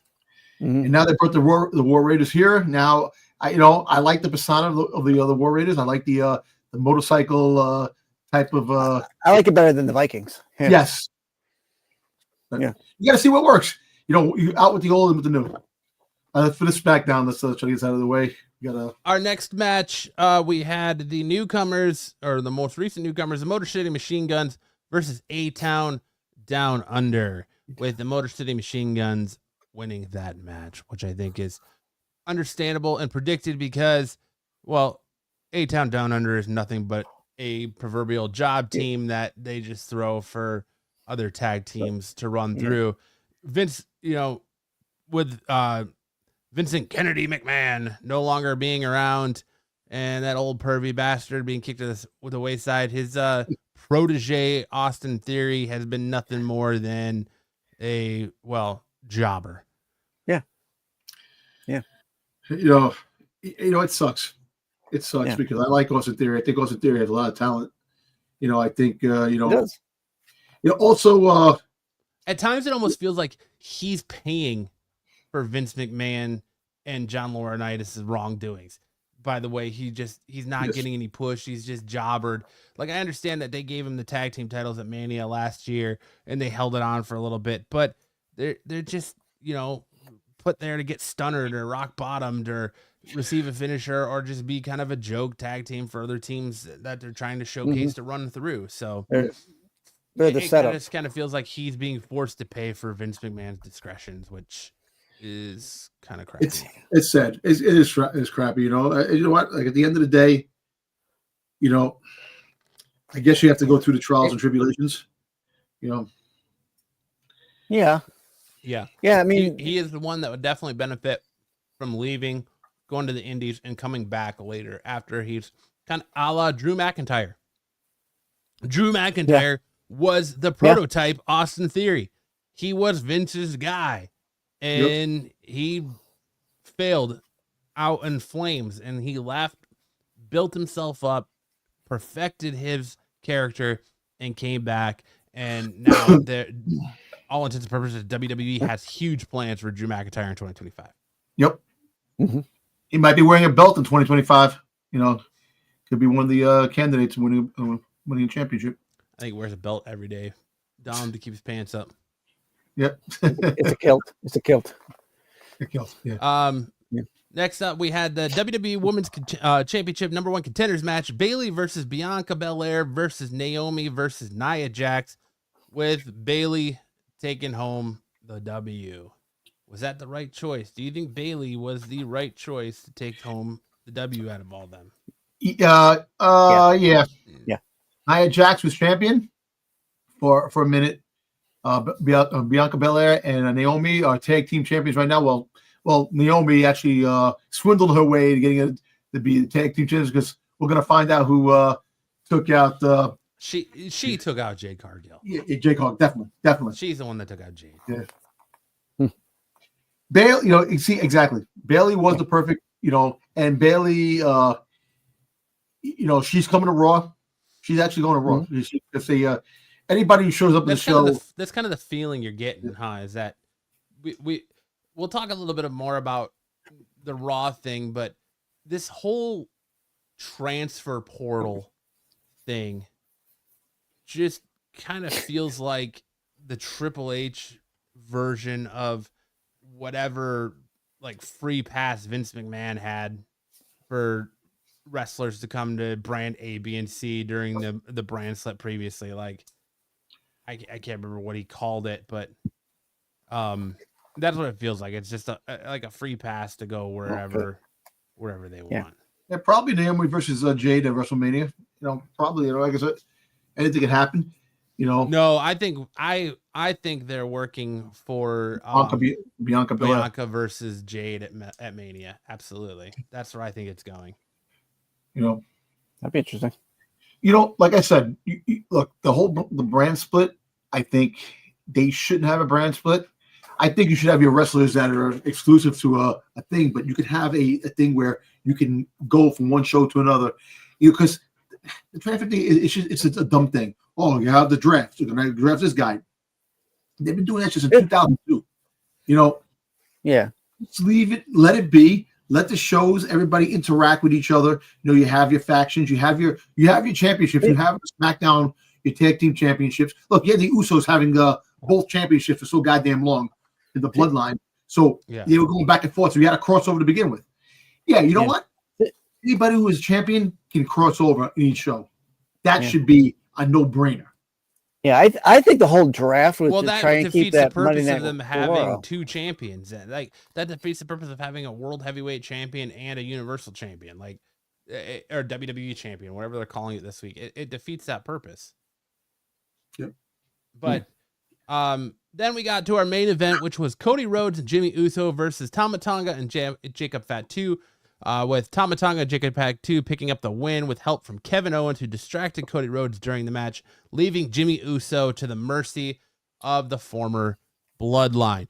We don't know what's going to happen. Like, I feel like SmackDown has all of a sudden went from the strongest show to becoming one of the weakest shows. And I say that because really all SmackDown has going for it is the Bloodline storyline. And yeah, what makes it intriguing now? Well, what makes it intriguing now is we don't know what's going to happen to Solo Sikoa. We don't know what ramifications. There's ramifications for losing, right? That's what he told Roman. That's what we know. So who knows what's going to happen with that? There's a lot of speculation with Roman and The Rock and where this storyline is going to go and this and that and Cody and The Rock. And it's, SmackDown is really only got the Bloodline going for it. If they don't have that, what do they have? Well, if word has it, the Wyatt Six is there, is moved to SmackDown, which is another thing we got to talk about because that kind of I don't know if that's a dumb move, but we'll see what happens there. But SmackDown, because I know that Netflix wants the Bloodline on Raw. That's a no-brainer. So what do you do with SmackDown? You have all the people that you get rid of all the people that are not so here on Raw. You put them in SmackDown, bring up some NXT people to try to build up the roster. I mean, that's why also I think the crossover with TNA comes to the factor too. So you can rest assured that, you're going to have them going to NXT, but I think like the bigger guys, I could see coming to the main roster and having a big showdown, with that. So you could have SmackDown crossover more with NXT to boost up the ratings than Raw and NXT. You know what I'm saying? Because Raw has the better talent. SmackDown can do the crossover with NXT, and you could build up that brand with that because you could have the wrestlers from NXT show up on SmackDown, and NXT, SmackDown, and TNA on SmackDown, and then the wrestlers on NXT can mess with them too. And that's what SmackDown's probably going to be. So you bring all the good talent from SmackDown to Raw, and everything else will be helping out SmackDown. I think the issue with the Wyatt Six is they haven't used them correctly. They spent all this time with vignettes and this QR code building them up, and they didn't use them correctly. They put them in a feud with Chad Gable that lasted a couple weeks, and then they went into feuding with Karrion Kross in the Final Testament. But I think my problem with the Wyatt Six is there's no cohesiveness there. Like when the Wyatts all debuted together, they came out as that family and it was believable, and it was that whole thing. You had Bray Wyatt there as that, pillar and the face of the group. You have Bo Dallas' Uncle Howdy, but he doesn't do much. No. And then he loses to Karrion Kross, and they just throw in a throwaway comment on Raw. He's told by Adam Pearce that the Wyatt Six have been moved to SmackDown. Okay, who are they going to feud with in SmackDown? I just think that them coming in and not being a cohesive group and not having a reason for being together, where you have like Joe Gacy and you have all these guys that are just thrown in this group and taking up these roles of the Firefly Funhouse characters brought to life. It hasn't worked. No. Bo Dallas, exactly. Bo Dallas is not Bray Wyatt as much as he wants to be and try to fill those shoes. It just isn't working. Yeah. Look, I actually think if they would have had the Wyatt Six go back and forth, like I think Wyatt Six just being like heels, they go after everybody. Like if you've done wrong, that they don't give it. I think it'd been more attractive if they did it that way. Like instead of coming out for the Miz, come out for everybody. You don't know who they're coming out for. You have a heel and you have a face. They're just crazy. That's what you need, something like that. You have to change their persona instead of being, they should be striking everybody in the company. Exactly. Anybody. Like they did when they debuted. Like they wiped out the main, like almost the entire roster backstage. People thought Chad Gable got shot in the head. I know that was great. That was fun. like, Yeah, I remember that. Crazy. Dubba says Alexa Bliss is the only thing that could fix it. I don't even know if Alexa Bliss could fix it at this point. I don't know. You know, I what I would do is I would change the persona, make them go crazy. They're just a bunch of sickos that go there. Like remember the Ministry of Darkness? The Ministry of Darkness did their thing. They came in. They went after the all the faces, but some heel stuff was there too. You know, you got to make it intimidating like that. I think that the Wyatt Six being more of a heel against heels and faces would be a perfect solution to fix that team, to make them scary. It makes sense to have Bo Dallas as Uncle Howdy because that's Bray's brother. Yep. It makes sense to have Eric Rowan in there because he was one of the original members of the Wyatt family. Mhm. Those make sense. Nikki Cross doesn't make sense. Nope. Gacy doesn't make sense. Well, Nikki Cross was part of the the faction in NXT, that never worked out because they left. What was the faction called in NXT? The freaking it was Eric. Yeah. God, I can't think of his last name now. His faction, Eric Young. Eric Young. Yeah. So that would have been Loomis. And Dexter Loomis isn't seen on TV. Last time we saw him, he was a creeper, like trying to kidnap the Miz. I know. And then all of a sudden, he's part of the Wyatt Six with dreads. Well, he had that run with Johnny Gargano, I guess. Yeah. I think Final Testament is one of the most boring tag teams in WWE. I really do. I think there's a reason why they were fired and let go in the first place, and then bringing them back and now just sharing it with Karrion Kross because you don't know what to do with Karrion Kross. I tell you what, Karrion Kross right now is one of the best characters going. He's the devil. He is the devil. Essentially, yeah. And I like that. I like that character, the way he's playing, manipulating everybody. And everybody that he came across all became heel. And I like that story. I like the way they're building him. They're building him to a point where he's becoming the embodiment of that character that they wanted him to. And I like his wearing the suits, having the ponytail. He's the freaking devil. And that's, you play that part and you manipulate everybody. That's a good storyline that they're building for him. That's why now they're building his character. That's why he beat Uncle Howdy, and they can't let him lose now, because if he loses, that momentum is going to be gone. So when he wrestles a little bit here and there, he is definitely going to be, be up there. Yeah, he's the best part. I just don't think the rest of I don't think the rest of Final Testament is where it's at. But that's it for our SmackDown review. What do you think? What would you say your overall thought on SmackDown was? What's your overall rating of last week's Friday Night SmackDown? I'd give it a solid B. I think that's fair. What about you, Sticks? Yeah, I was going to say somewhere around B minus. It wasn't, it was good. It was good enough to watch.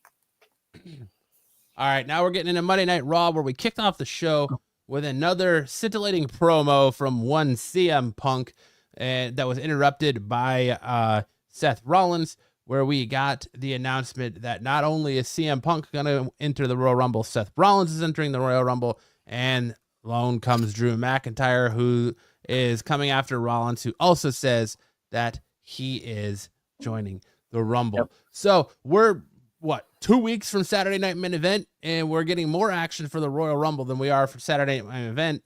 That is the night or the weekend before the Rumble. So, but I mean, we did get an announcement of Jey Uso versus Gunther for the Universal or for the World Heavyweight Championship. We got a couple other match announcements for Saturday Night Main Event, but they're saying that the Raw for Netflix was supposed to, or the first Raw on Netflix was supposed to kick off our road to WrestleMania, and I just don't feel like it's done that, and I don't feel like they did a lot of building even towards the Royal Rumble. Double O says SmackDown was a solid 7.5 out of 10. Yeah. Maria also said KO, Seth, Drew are gonna start a faction. New NWO, baby. Yeah, I know. New World Order. And she also gave the SmackDown an 8.7. So You know, I think people would go crazy if you saw that like parental advisory pop up on the screen and then just new world order and they all came out dressed in black and white. Seth, KO, Drew. I think it would be. You call it the NWO? Or do you call it something else? Incredible. Would you call it the NWO? Or do you I would call it the change NWO. It up a, change Bring it it up a little back. bit. Call it the NWO. Make them be the real bloodline killers. Yeah, you know, bring it back. You wouldn't call them Shield 2.0, the new Shield? No. Yeah. Okay, the NWO I know sounds better, but we've been saying that Seth and McIntyre and Kevin Owens is going to be a new faction, and I think that would make sense because you got to put them out of the picture for the championship, the championships right now. You got to, because there's too many players for championships right now, so you have them as just freaking kicking ass and going after the bloodline. You know, my thing is that I would have had them fight both sides of the bloodline, like saying the bloodline has ruined our lives. The OG bloodline, the new bloodline. I'm tired of the bloodline.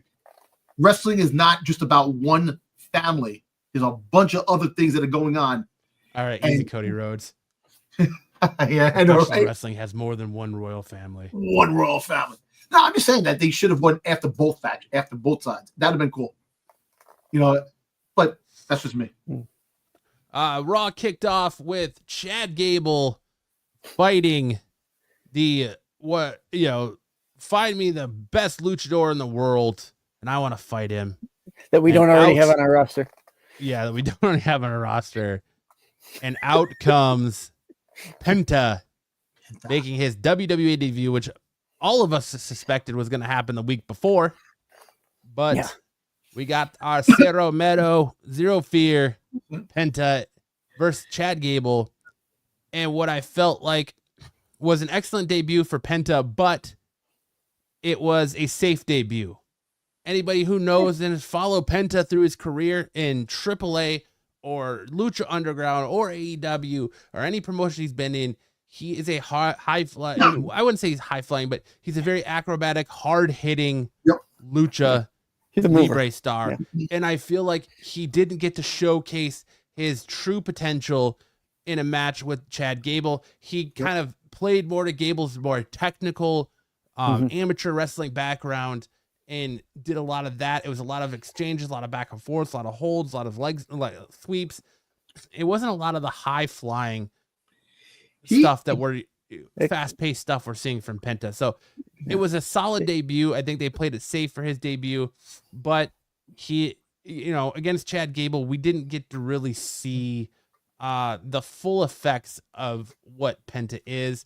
And I think like even Michael Cole being the back, I feel like you better buckle up because you're about to see something.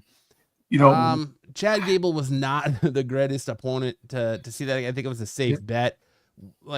Once we see him against the likes of Dragon Lee, I think there's a big feud with him and Dragon Lee coming. Him against Rey Mysterio again. Like if you've ever watched their Lucha Underground match, insane. So I would love to see Penta versus Rey at WrestleMania. I'd love to see Penta get an opponent where he can go and it's all gas, no break, and you get to see true Penta. The one thing I can honestly say about that match was that he really sold his leg getting hurt. He really, I know wrestlers always, sell things, but he really convinced people. Is he really freaking hurt? Like, oh shit, did he really hurt his leg? Because he sold it good. And I understand, like we were talking before about, about his debut, and he says, was it nerves? Was it a little rust? Was, this and that? And Matt, what did you say? I don't think it's nerves or rust. I think it's that he doesn't get an opponent that is going to showcase his abilities to the best, let him go. Yep. Could also have been prep time. Carmelo Hayes should be the next match for Penta. I don't think it was prep time because Penta coming to WWE was like the worst kept secret in the business. I know. Everyone knew. I mean, when I say prep time, Hey, when I say prep time, I mean how much time did he and Gable get a chance to work I think before a the match? lot. You think a lot? He was I mean, Gable's always all the he's always like on television. holds and stuff, but I Yeah. just think the crowd was definitely behind him 100%. Yeah. Absolutely. And if you Oh, want to absolutely, see yeah. good Penta, go back and watch some of his Lucha Underground stuff. His match against Chelsea Green, Green against yeah. Io Sky. Guy, that Like, amazing. We're gonna be that talking about that a little bit later, but it's little just Io Sky and how he's just like throwing her into chairs and slamming her on the ground. And Chelsea like, Green was getting freaking tossed off the yeah, it's great stuff. Yeah, that was a good match. Yeah. he's just a good worker, and he's done him and his brother Ray Phoenix done a great stuff in AAA. He's just a great talent that I'm super excited is in WWE. If they don't waste him, we've seen this before though. There's been a lot of Lucha Libre stars that have. Who comes to mind, Matt? You may ask. Sin Cara. Yep. Yep. What happened with him? One of the biggest Lucha wrestler names in Lucha. Yeah, Sin Cara won. Yeah, I know WWE will never book intergender matches, but I'm just saying, like, he's just a worker. Not yet. Maybe I know we were talking about that before with the other match because since they sponsor, women abuse, this and that, they're not going to do that. Yeah, never. Yeah. Not at all, man. It's great. But, thoughts? What's your thoughts? Stick on Penta's debut. I thought it was a solid debut. I enjoyed the match from front to back, so I'm looking forward to having him more. And like you said, give him some better opponents to work what he's used to doing. He'll get better, and it'll look better. Yeah, I think if you BK says Rhea will get an intergender match, Rhea versus Dom. As we get closer, I'd love to see what Penta does in the Royal Rumble because I think there's no way he's not going to be in the Rumble. So I think I'd love to see what Penta does in the Royal Rumble, and I think the sky's the limit for Penta if he's booked right, and hopefully Paul Triple H Levesque will do that. Next match we had Sheamus versus Ludwig Kaiser. Winner Sheamus. I'm tired of this matchup. I'm tired of seeing this so much. I'm tired of Ludwig Kaiser. If I never saw him on our TV on Monday nights again, I would be a happy camper. I don't buy his character. Like, he's got this very brash, arrogant ego, and then he just looks, like a toothpick. Yeah. It's not. I don't believe. I feel like he hid behind Gunther for so long. He just. I don't feel like he's connecting. They're trying to make him this big bad German heel almost, it feels like. And they're trying to make him look like a mini Gunther. Sheamus just needs to be done with him and move on to setting his sights on the Intercontinental Championship. Yeah, Imperium was a good thing for him, because he had the he was with what's his name? Not even mentioned anymore. He's gone. Like he had the one match. The other part of Imperium, Da Vinci. Yeah. I figured he definitely went down the wayside. But yeah, hey, listen, we all know that wrestling has its way. Look at the Big Show. Big Show should have worn all the belts. He got beat by freaking goddamn Rey Mysterio. Come on. Jealous if you want. So at the end of the day, it's not about the Kaiser might be a good wrestler, but I don't think he's that type of Intercontinental Championship champion. Sheamus is the boring one in that feud. Oh boy. Sheamus, they just give Sheamus the Intercontinental Championship so he can finally win the belt that he didn't win.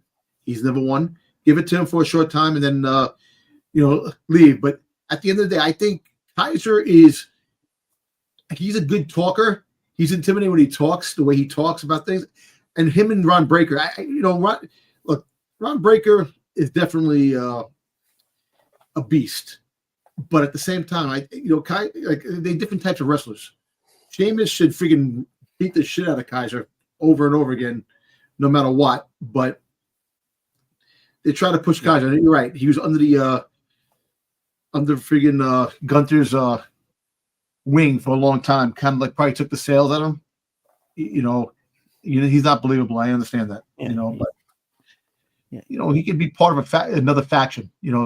I think a lot of these wrestlers should have factions where you take them out of the championship thing for the time being, and you just make these groups and have groups, because they stopped doing no more factions. We don't need more factions. I like the factions. I understand factions are always going to be part of professional wrestling, but it's just like, come on. We've got the Wyatt Six. We've got all the tag teams. We got the Bloodline. Like, let's get away. We got quite a bit right now. Yeah. Moving into what I feel like from Monday Night Raw, there's a 3-way tie for match of the night. We've got Penta versus Chad Gable was a great match. But I think if you really break down Raw, the match of the night that stole the show, Dakota Kai versus Lyra Valkyria for becoming the inaugural Women's Intercontinental Champion. Yep. That was a good match. It didn't go the way we wanted it to, but no, like we said earlier, Dakota Kai. She seems to be one of those people that's like the proverbial loser, always on the losing end of everything. And I would love to see Dakota Kai get some shine. I understand that she's hurt constantly, and it could be that's why WWE doesn't give her the title, because they don't know how long she's going to be on TV, and she's very injury prone. But she is a talent that I like. I've liked since NXT. And I would love to see her win some gold on the main roster and get away from Damage Control. Damage Control is a dead group. And it's time to break them up, let them go their own ways, and give Dakota Kai some shine. Because the biggest star now, the group now is Sky. She's the high flyer. People love her. People like Dakota too. But it's like when Bayley was part of the whole group, that was when the group really shined. Part of you put the group together. Now they're doing their own thing. Now, like I said, I think. Give it a few. Dakota Kai will win something. They just want to see how, like, after that match, I can see she probably has a bunch of the bumps and bruises after that match, to see how she holds up, and I think if she holds up for a little bit, I think they'll push her again. This is the biggest push she got right now so far. It just didn't go the way that we wanted it to. But you know what? You can't count out Valkyria. Valkyria, she definitely she's good too. She earned the spot too. She did, but all that did was set up Becky to come back and take the belt from her at Mania. That's what they set up, is Lyra versus Becky, and Becky's going to take the belt off her. Because she took the belt off of the NXT belt off of Becky. I understand that. I understand the way that's going, but give or Becky's take, the biggest name, so to think she's not going to hold the Women's Intercontinental Championship or the Women's United States Championship is just crazy. Like, she's gonna. Oh, she will, because now that, like I said, now you have those two other belts that actually can that can help. They're new belts. They're not championship caliber. They're not the world champion and not the universal champion. They're champion belts. So there's more opportunity now for these ladies to have and especially Becky Lynch. You give her the belt, she'll promote it, make the Women's Intercontinental Championship the best Intercontinental Championship that anybody ever had. Because it's kind of funny. You win a belt, all of a sudden you're the best champion ever. Like, you just win the belt. We had some backstage shenanigans, which led us to Sami Zayn versus The Miz, with Sami Zayn coming out on top in that match. And that took us into our final match of the night, which was Damian Priest versus Finn Balor in a street fight, with the winner being Damian Priest, which was a very good match. Yes, it was. Had very good spots in it. Yes. You saw the Judgment Day coming out and get just decimated. Is it over? Is it over? No, it's not. No. Not by a long shot. Very good match at that. And then we got the confirmation that the New Day will be back in action this coming Monday, and JBL will return. And we have Seth Rollins versus Drew McIntyre will face off in our main event of Raw on the upcoming Monday. Damian Priest, I definitely have to give that man props. He had two of the best street fights that anybody can have, against Bad Bunny and Finn Balor. they try to separate him from the herd, as they want him as the superstar that they're trying to make him as. And I think he's proven that he can get that push by himself now. He has that the charisma about him, and I think that's the way to go. And I hope it is the last no more Judgment Day with Damian Priest. I think it's played. Look, the Rhea thing. That's it, man. No more with the Judgment Day. Judgment Day should just break up and should have things. And now, if you really want to get technical, I'll tell you this: that Dom should team up with Penta.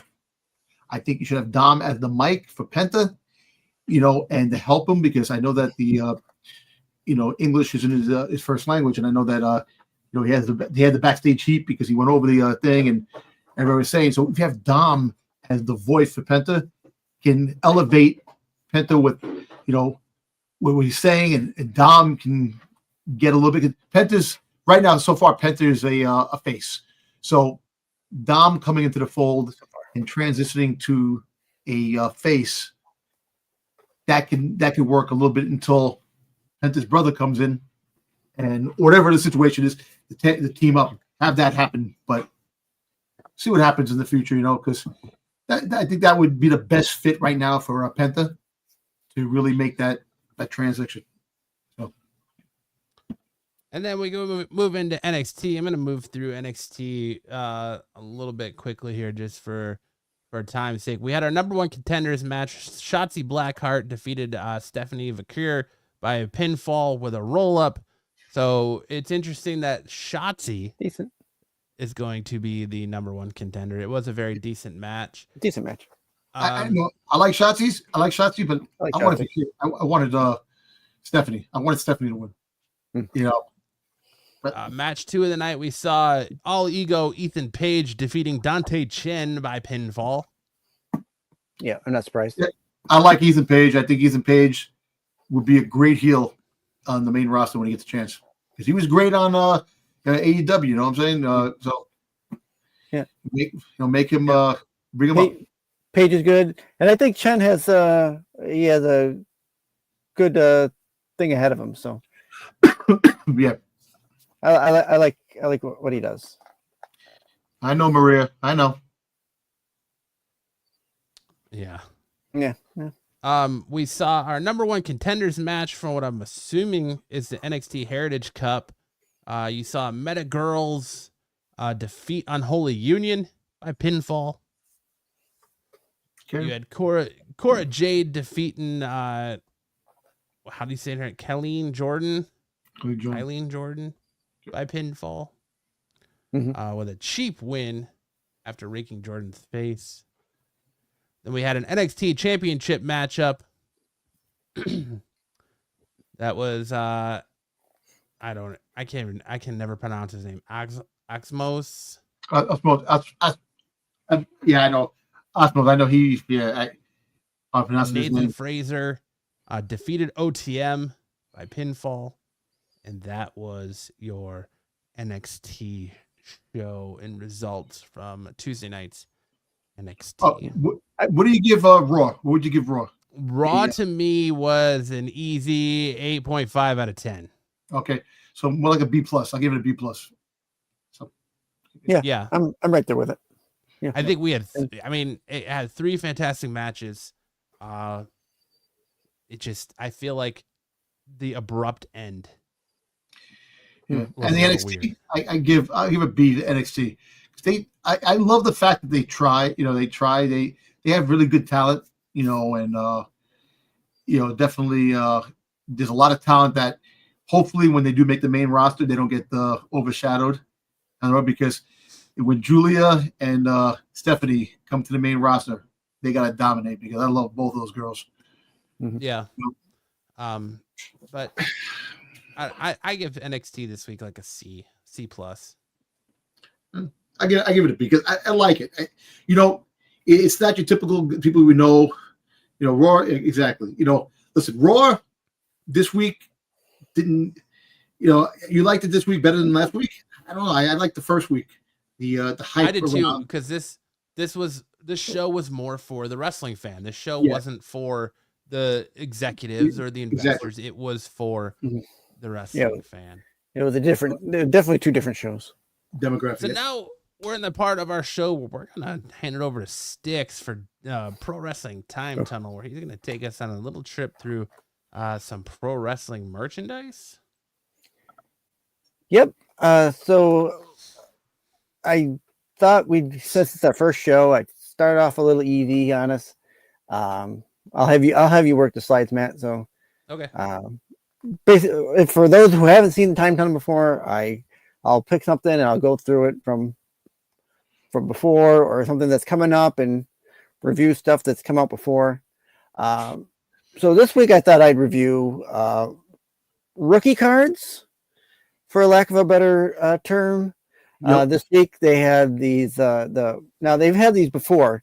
These Tops Now cards. They issued a Penta card, Lyra Valkyrie and Tiffy Stratton cards this week. I think you can pick them up until 3:00 tomorrow on the 18th. So this brought me to what would be wrestling rookie cards of yesteryear. Going into the next slide, I thought we'd do the 82 Wrestling All-Stars. This is going to be Series A and B. Both had 36 cards set. A being the more prominent set nowadays with what stars are in there. Hogan, Yep. Flair, Andre, Terry Funk, and then some there's other names in there. Dusty, Jerry Lawler. Yep. Yeah. I mean, there's Bruiser plenty Brody, of guys. Fabulous Moolah. Yeah. So these were sets that you could order out of the back of the Wrestling News magazine back in 1982. So they weren't in card shops. They weren't in comic book shops. So a lot of those really didn't even exist at that point. Hey, Six, I'm sorry, really quick. Yeah. Bruno Sammartino, why does he look like Kramer from Seinfeld mixed with friggin' what's his face? There's a lot. I mean, if you look at a lot of these pictures, like you look at Hogan, he looks nothing like he did. I mean, look at Ted DiBiase. He looks like he's about to shoot his pants. Yeah. Yep. Andre looks like he just stuck his finger in a light socket. Yep. That big hair of his. Yep. You got Chief J Strongbow over there. You know. Dory Funk Jr. looks like he's on a drinking bender and just lost all of his family's money in gambling. Oh, well, you got Bob Backlund up there too. I always like Backlund. Here if we go into the next one here. Look at Pat Patterson over there. I know, right? Atlas. Where's Rocky Johnson, man? Guess this must have been the time that Vince was he might be in the next shows. So here's a couple sets that have sold if you have these sets, or you can complete the sets. One sold in December for $2,145, $2,100, and that's a hell of a price for those. And then another one sold just here in January for $1,800. I think those are the highest prices that we've seen with these cards. I know that the cards were always expensive. These cards have only, I mean, for a long time they were selling these stickers. They're not cards. Hundreds. What's that? They're stickers. So no, these are cards. There's no stickers in this set. I thought they were stickers. I thought that the fact that when they were made, they were stickers. That's why you can't find them. The 85 set had the stickers. Oh, okay. The 85 set has the stickers. See if I can move it here. Maybe I can't. Okay, there we go. All right, so here's a couple of the stars that I pulled off. Now here we have a PSA 8 of Hogan, sold by PSA, that sold for just a hair under $9,000. And when did this sell? In December. It sold in December. So you can see what's going on It here. just sold the 29th, so that means his getting booed in friggin' Raw kind of brought that card down because now he's not loved by it was sold before he got booed at Raw. I know. Yeah, just before. And then there was a Raw one that sold just January 5th for $1,300. Damn. Plus. Now, Get that Hogan's All-American beer. Yep. His All-American beer. here the Andre the Giant 7.5 that sold for almost $3,500. Damn. A Fabulous Moolah 9 PSA sold for $1,750. The I just shit my pants Ted DiBiase over here that $1,500 in a PSA 9. And the man Ric Flair 2166 January 2nd for and a PSA 9. And here's your this is the B set. Again, 36 cards. You got your Jesse Ventura's, Mad Jack Mulligan, Iron Sheik, Sergeant Slaughter. Slaughter's in. Look at that Slaughter picture. It looks like he's wearing a Gilligan cap instead of the Rick Martel. keeper. Yeah, Rip Martel. What's the Paul Orndorff, Jerry Jones. Blackwell. Greg Valentine's in there, Mr. Wrestling 1, or that Just no, that's Thornton Mr. looks Wrestling like 2. a mug shot. Yeah, most of them might have been. Who knows? Great the Hammer Get the pictures. Yep, Greg Valentine. Again, this 36 set. Jesse, you got your Jesse Ventura, Ricky Steamboat, Sergeant Slaughter, and Bobby Heenan's in there. Not many people remember Bobby Heenan did wrestle. Rick Martel. A 36 card set of the B series sold for just under $1,300. And another one sold not too long ago for $800. That's when you consider how the other ones, and not as many of the big stars like Hogan and Flair, but still good wrestlers in this set, in my opinion. Some of the singles that it sold. Here we have the Kerry Von Erich graded at the Beckett graded 8.5 or $1,250. I would have thought the Kerry Von Erich would be selling for way more. Yeah, especially after the release of Iron Claw. Iron Claw. Right. And then one a Raw sold for just under $1,000 back in October. So, like you said, right around that Iron Claw biopic. Iron Sheik in a PSA 10 gem mint sold for $2,075. And then a Bobby Heenan signed PSA for $995. Then under there, we got that Sergeant Slaughter signed for just under $600. Eddie's Sergeant Slaughter. Eddie's disease. Yep. Yep. That's it for this week. All right, Sticks, thank you so much for taking us through that trip of down the professional wrestling time tunnel. Can't wait to see what you got for us next week. Now I'm going to hand it over to Mr. Dom Tober, Mr. Old Man Fed himself, to provide us with our off-the-mat wrestler spotlight of the week. Of course, we wouldn't have a spotlight this week of the man that made his WWE debut this Monday night.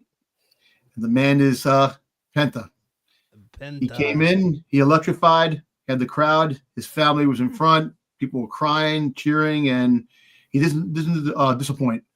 But he did a lot before he back in 1997, he was in WWE and then left. But after that, he went on to really make a name for himself and went through the indies and the luchador, and he won a lot of championships. So Pentagon Jr., he was born on February 5th, 1985. He's age 39. He was born in Mexico. And his brother is Ray Phoenix, who's still stuck. Sitting on the couch. Sitting on the couch waiting to come back when he gets a chance. He had a whole bunch of different ring names. I'm not going to go through all the names, but he had a whole bunch of ring names. And that is, so he made his debut August 7th. in wrestling. August 7th, 2024. But like I said, prior to that, he was 1997. He made a Raw debut. He was on WWF at the time. All right, so he had a career. Started in Mexico. He began to work with AAA, and then he won Latin American Championship, Mixed Tag Team Championships, World Championships. Then he went on to do other things. The Luchador Underground, which by far I think made him legend, if you really think about it. Robert Rodriguez's production of Underground. It was like a soap opera mixed with the high flying action of wrestling, and you had a lot of crazy shit that happened in that. So he did a lot, won a lot of championships from the Lucha Underground. He went to TNA. He won the championship there. He Major League Wrestling, Impact, and then he wound up signing from 2019 to 2024. He went to AEW, and he was tag team with his brother, and he made a stable with Pac, and they became the world's trio championship, the AEW championship, and then the Ring of Honor tag team championship. He became. So Lucha, he has a lot of Lucha Underground reminds me of. What? Did you ever watch the show in '90s, WMAC Masters, the martial arts show? Yes. Where it was like you had the backstage stuff and then the fights. That's what Lucha Underground reminded me of. And I think that's where Robert Rodriguez got the idea from too. He loves wrestling, so he did that. Yeah, I'll tell you why. Okay, aside, when that first started, I was like, what the hell is this? But then I seen it, I was like, holy shit, this is fucking great. Yeah. His real name is unknown, often case, mass wrestlers and wrestlers is that. He worked on the several names, he had this thing, this and that, his old a bunch of different names he had to change in different publications that he went to, and he fought. So here is the AAA Latin American Championship belt. Couldn't find the belt single, but he won that belt. The date he won it, he won it November 10th. But actually, the cover championship won it. But the fact is, he won that back in 2011, October. In 2011, he won that belt. It's a nice belt. It looks like the belts get bigger and bigger when they go places. You cover your whole chest when you get belts. Yep. AAA is the wildest show, especially when they do their AAA Mania or whatever their big show is. Yeah. Wild show. Wild show. Wild stuff. All right, so here's the AAA World Mixed Tag Team Championships. So that means you have a championship. The man has a championship and the woman has a championship, and that is what the belt looks like from that AAA Mixed World Tag Team Championship that he got in June 15th, 2003. The Lucha Underground Gift of the Gods Championship, which is the most intriguing championship, which is kind of cool. You get these medallions and you win, and somebody else wins them, and you fight each other, and then you have to fill in all the holes on the belt. And once you get that done, you get the match with the champion. Which, imagine having that the Lucha like Pokemon. Yeah, it looks like something like very old like Roman warriors in the Colosseum would wear or something. Mm-hmm. It's a sweet looking belt. It's crazy. It's kind of crazy the belt, but I think it's kind of cool concept. You have to win the medallions, fill in the belt to get it. So there's a lot of matches that go in between, and the last one standing gets all the Pokemon. It's like the Money in the Bank. If you really, it's their version of Money in the Bank. They get all the bragging rights. Yeah. So the Lucha Underground Championship belt was, it was a 2014, 2018. It had that with the little luchador in the middle of the belt. Kind of cool. You know what that reminds me of? You put the penny inside the machine and you stretch the penny out. Yes, it does. That's what it looks like. Yeah.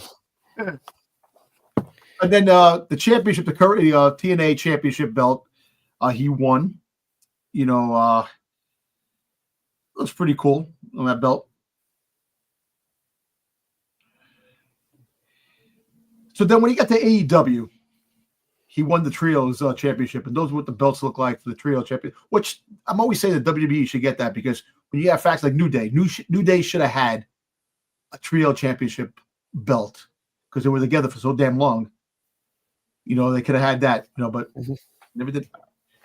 But yeah, so that was those belts from AEW, and then he went on and he won. He was trios champion with his brother and Pac, right? Yes. Yeah. Yep. They were the trios champions. And then he wound up getting the tag team championships with his brother. And AEW, he won that. And then last but not least, he got the Ring of Honor World Tag Team Championship belt, which is pretty cool. I like that. I like the Joker persona he has right there with the mask, which is kind of cool. Cool. Speaking about masks, like I said, we read about the thing with the mask, which is kind of crazy that the masks were on sale on the WWE the shop, but it's not available until mid-April, and it's $75. One of his masks, but it's good quality. Yeah, it's good quality. Yep. Yeah. So, and this was the last championship, Ring of Honor, All Elite Wrestling he won before he went on his merry way to coming to the big time now. So now let me ask you guys real quick: what belt do you see him winning first? If he doesn't. I think he's gonna win the Intercontinental Championship first. Yeah. He's gonna take the Intercontinental Championship off Braun Breaker, and then it's gonna launch a feud with him and Dragon Lee. That's where I think it goes. Is he's definitely gonna take the belt off Braun Breaker, be the Intercontinental Champion. You don't see him going after the Speed Championship, which I know Chad Gable is going for that right now. That Speed Championship's a joke. I know it is, but it's a championship belt. That's the whole thing. I don't think they're going to waste a talent like Penta on that Speed Championship. I think he's going to go for one of the mains. Okay. Unless they try to bolster up that speed as it is, but I agree. Intercontinental, having him take it from Braun, only to have him wait for his brother so they can get that tag team championship at some point. I think that's going to be his big step when his brother shows up and they can do that tag team together. But that is it for our inaugural episode of Off the Mat. Thank you so much for hanging out and checking us out. Make sure to hit that like, subscribe button on your way out. Give us a thumbs up if you liked our takes and our wrestling content. And let us know in the comment section below, who do you think is going to be the surprise entrances in the Royal Rumble? And what spot do you think is going to produce this year's men's and women's Royal Rumble winners? And if you have any ideas on what you'd like to see in the show, maybe if we have the time, try to put it in. We're like Absolutely. I said, new. This is the first episode. We're trying. We want to see what works. We're trying things out. So we'll take your feedback too. Just hit us in the chat and take it from there and see what happens. Absolutely. Yeah. So that's the bell. We'll see you right back here next Thursday night, 9 p.m. Eastern, for a brand new episode of Off the Mat, where we'll be talking about all the events that took place across professional wrestling this week. For Dom, for Styx, I'm Matt. Make sure to check out all of our content on the channel. Make sure to check out all of our stuff over on Renovision. Check out Dom and Styx tomorrow night on The Qualified over on Renovision for all your comic book talk, because nothing says wrestling or nerd like comic books and professional wrestling, which is what we all love. And I'll see you guys Saturday night. Doms and Styx will see you guys tomorrow night on Renovision. But as a collective, we'll see you guys right back here next Thursday night. Thanks for watching. See y'all later.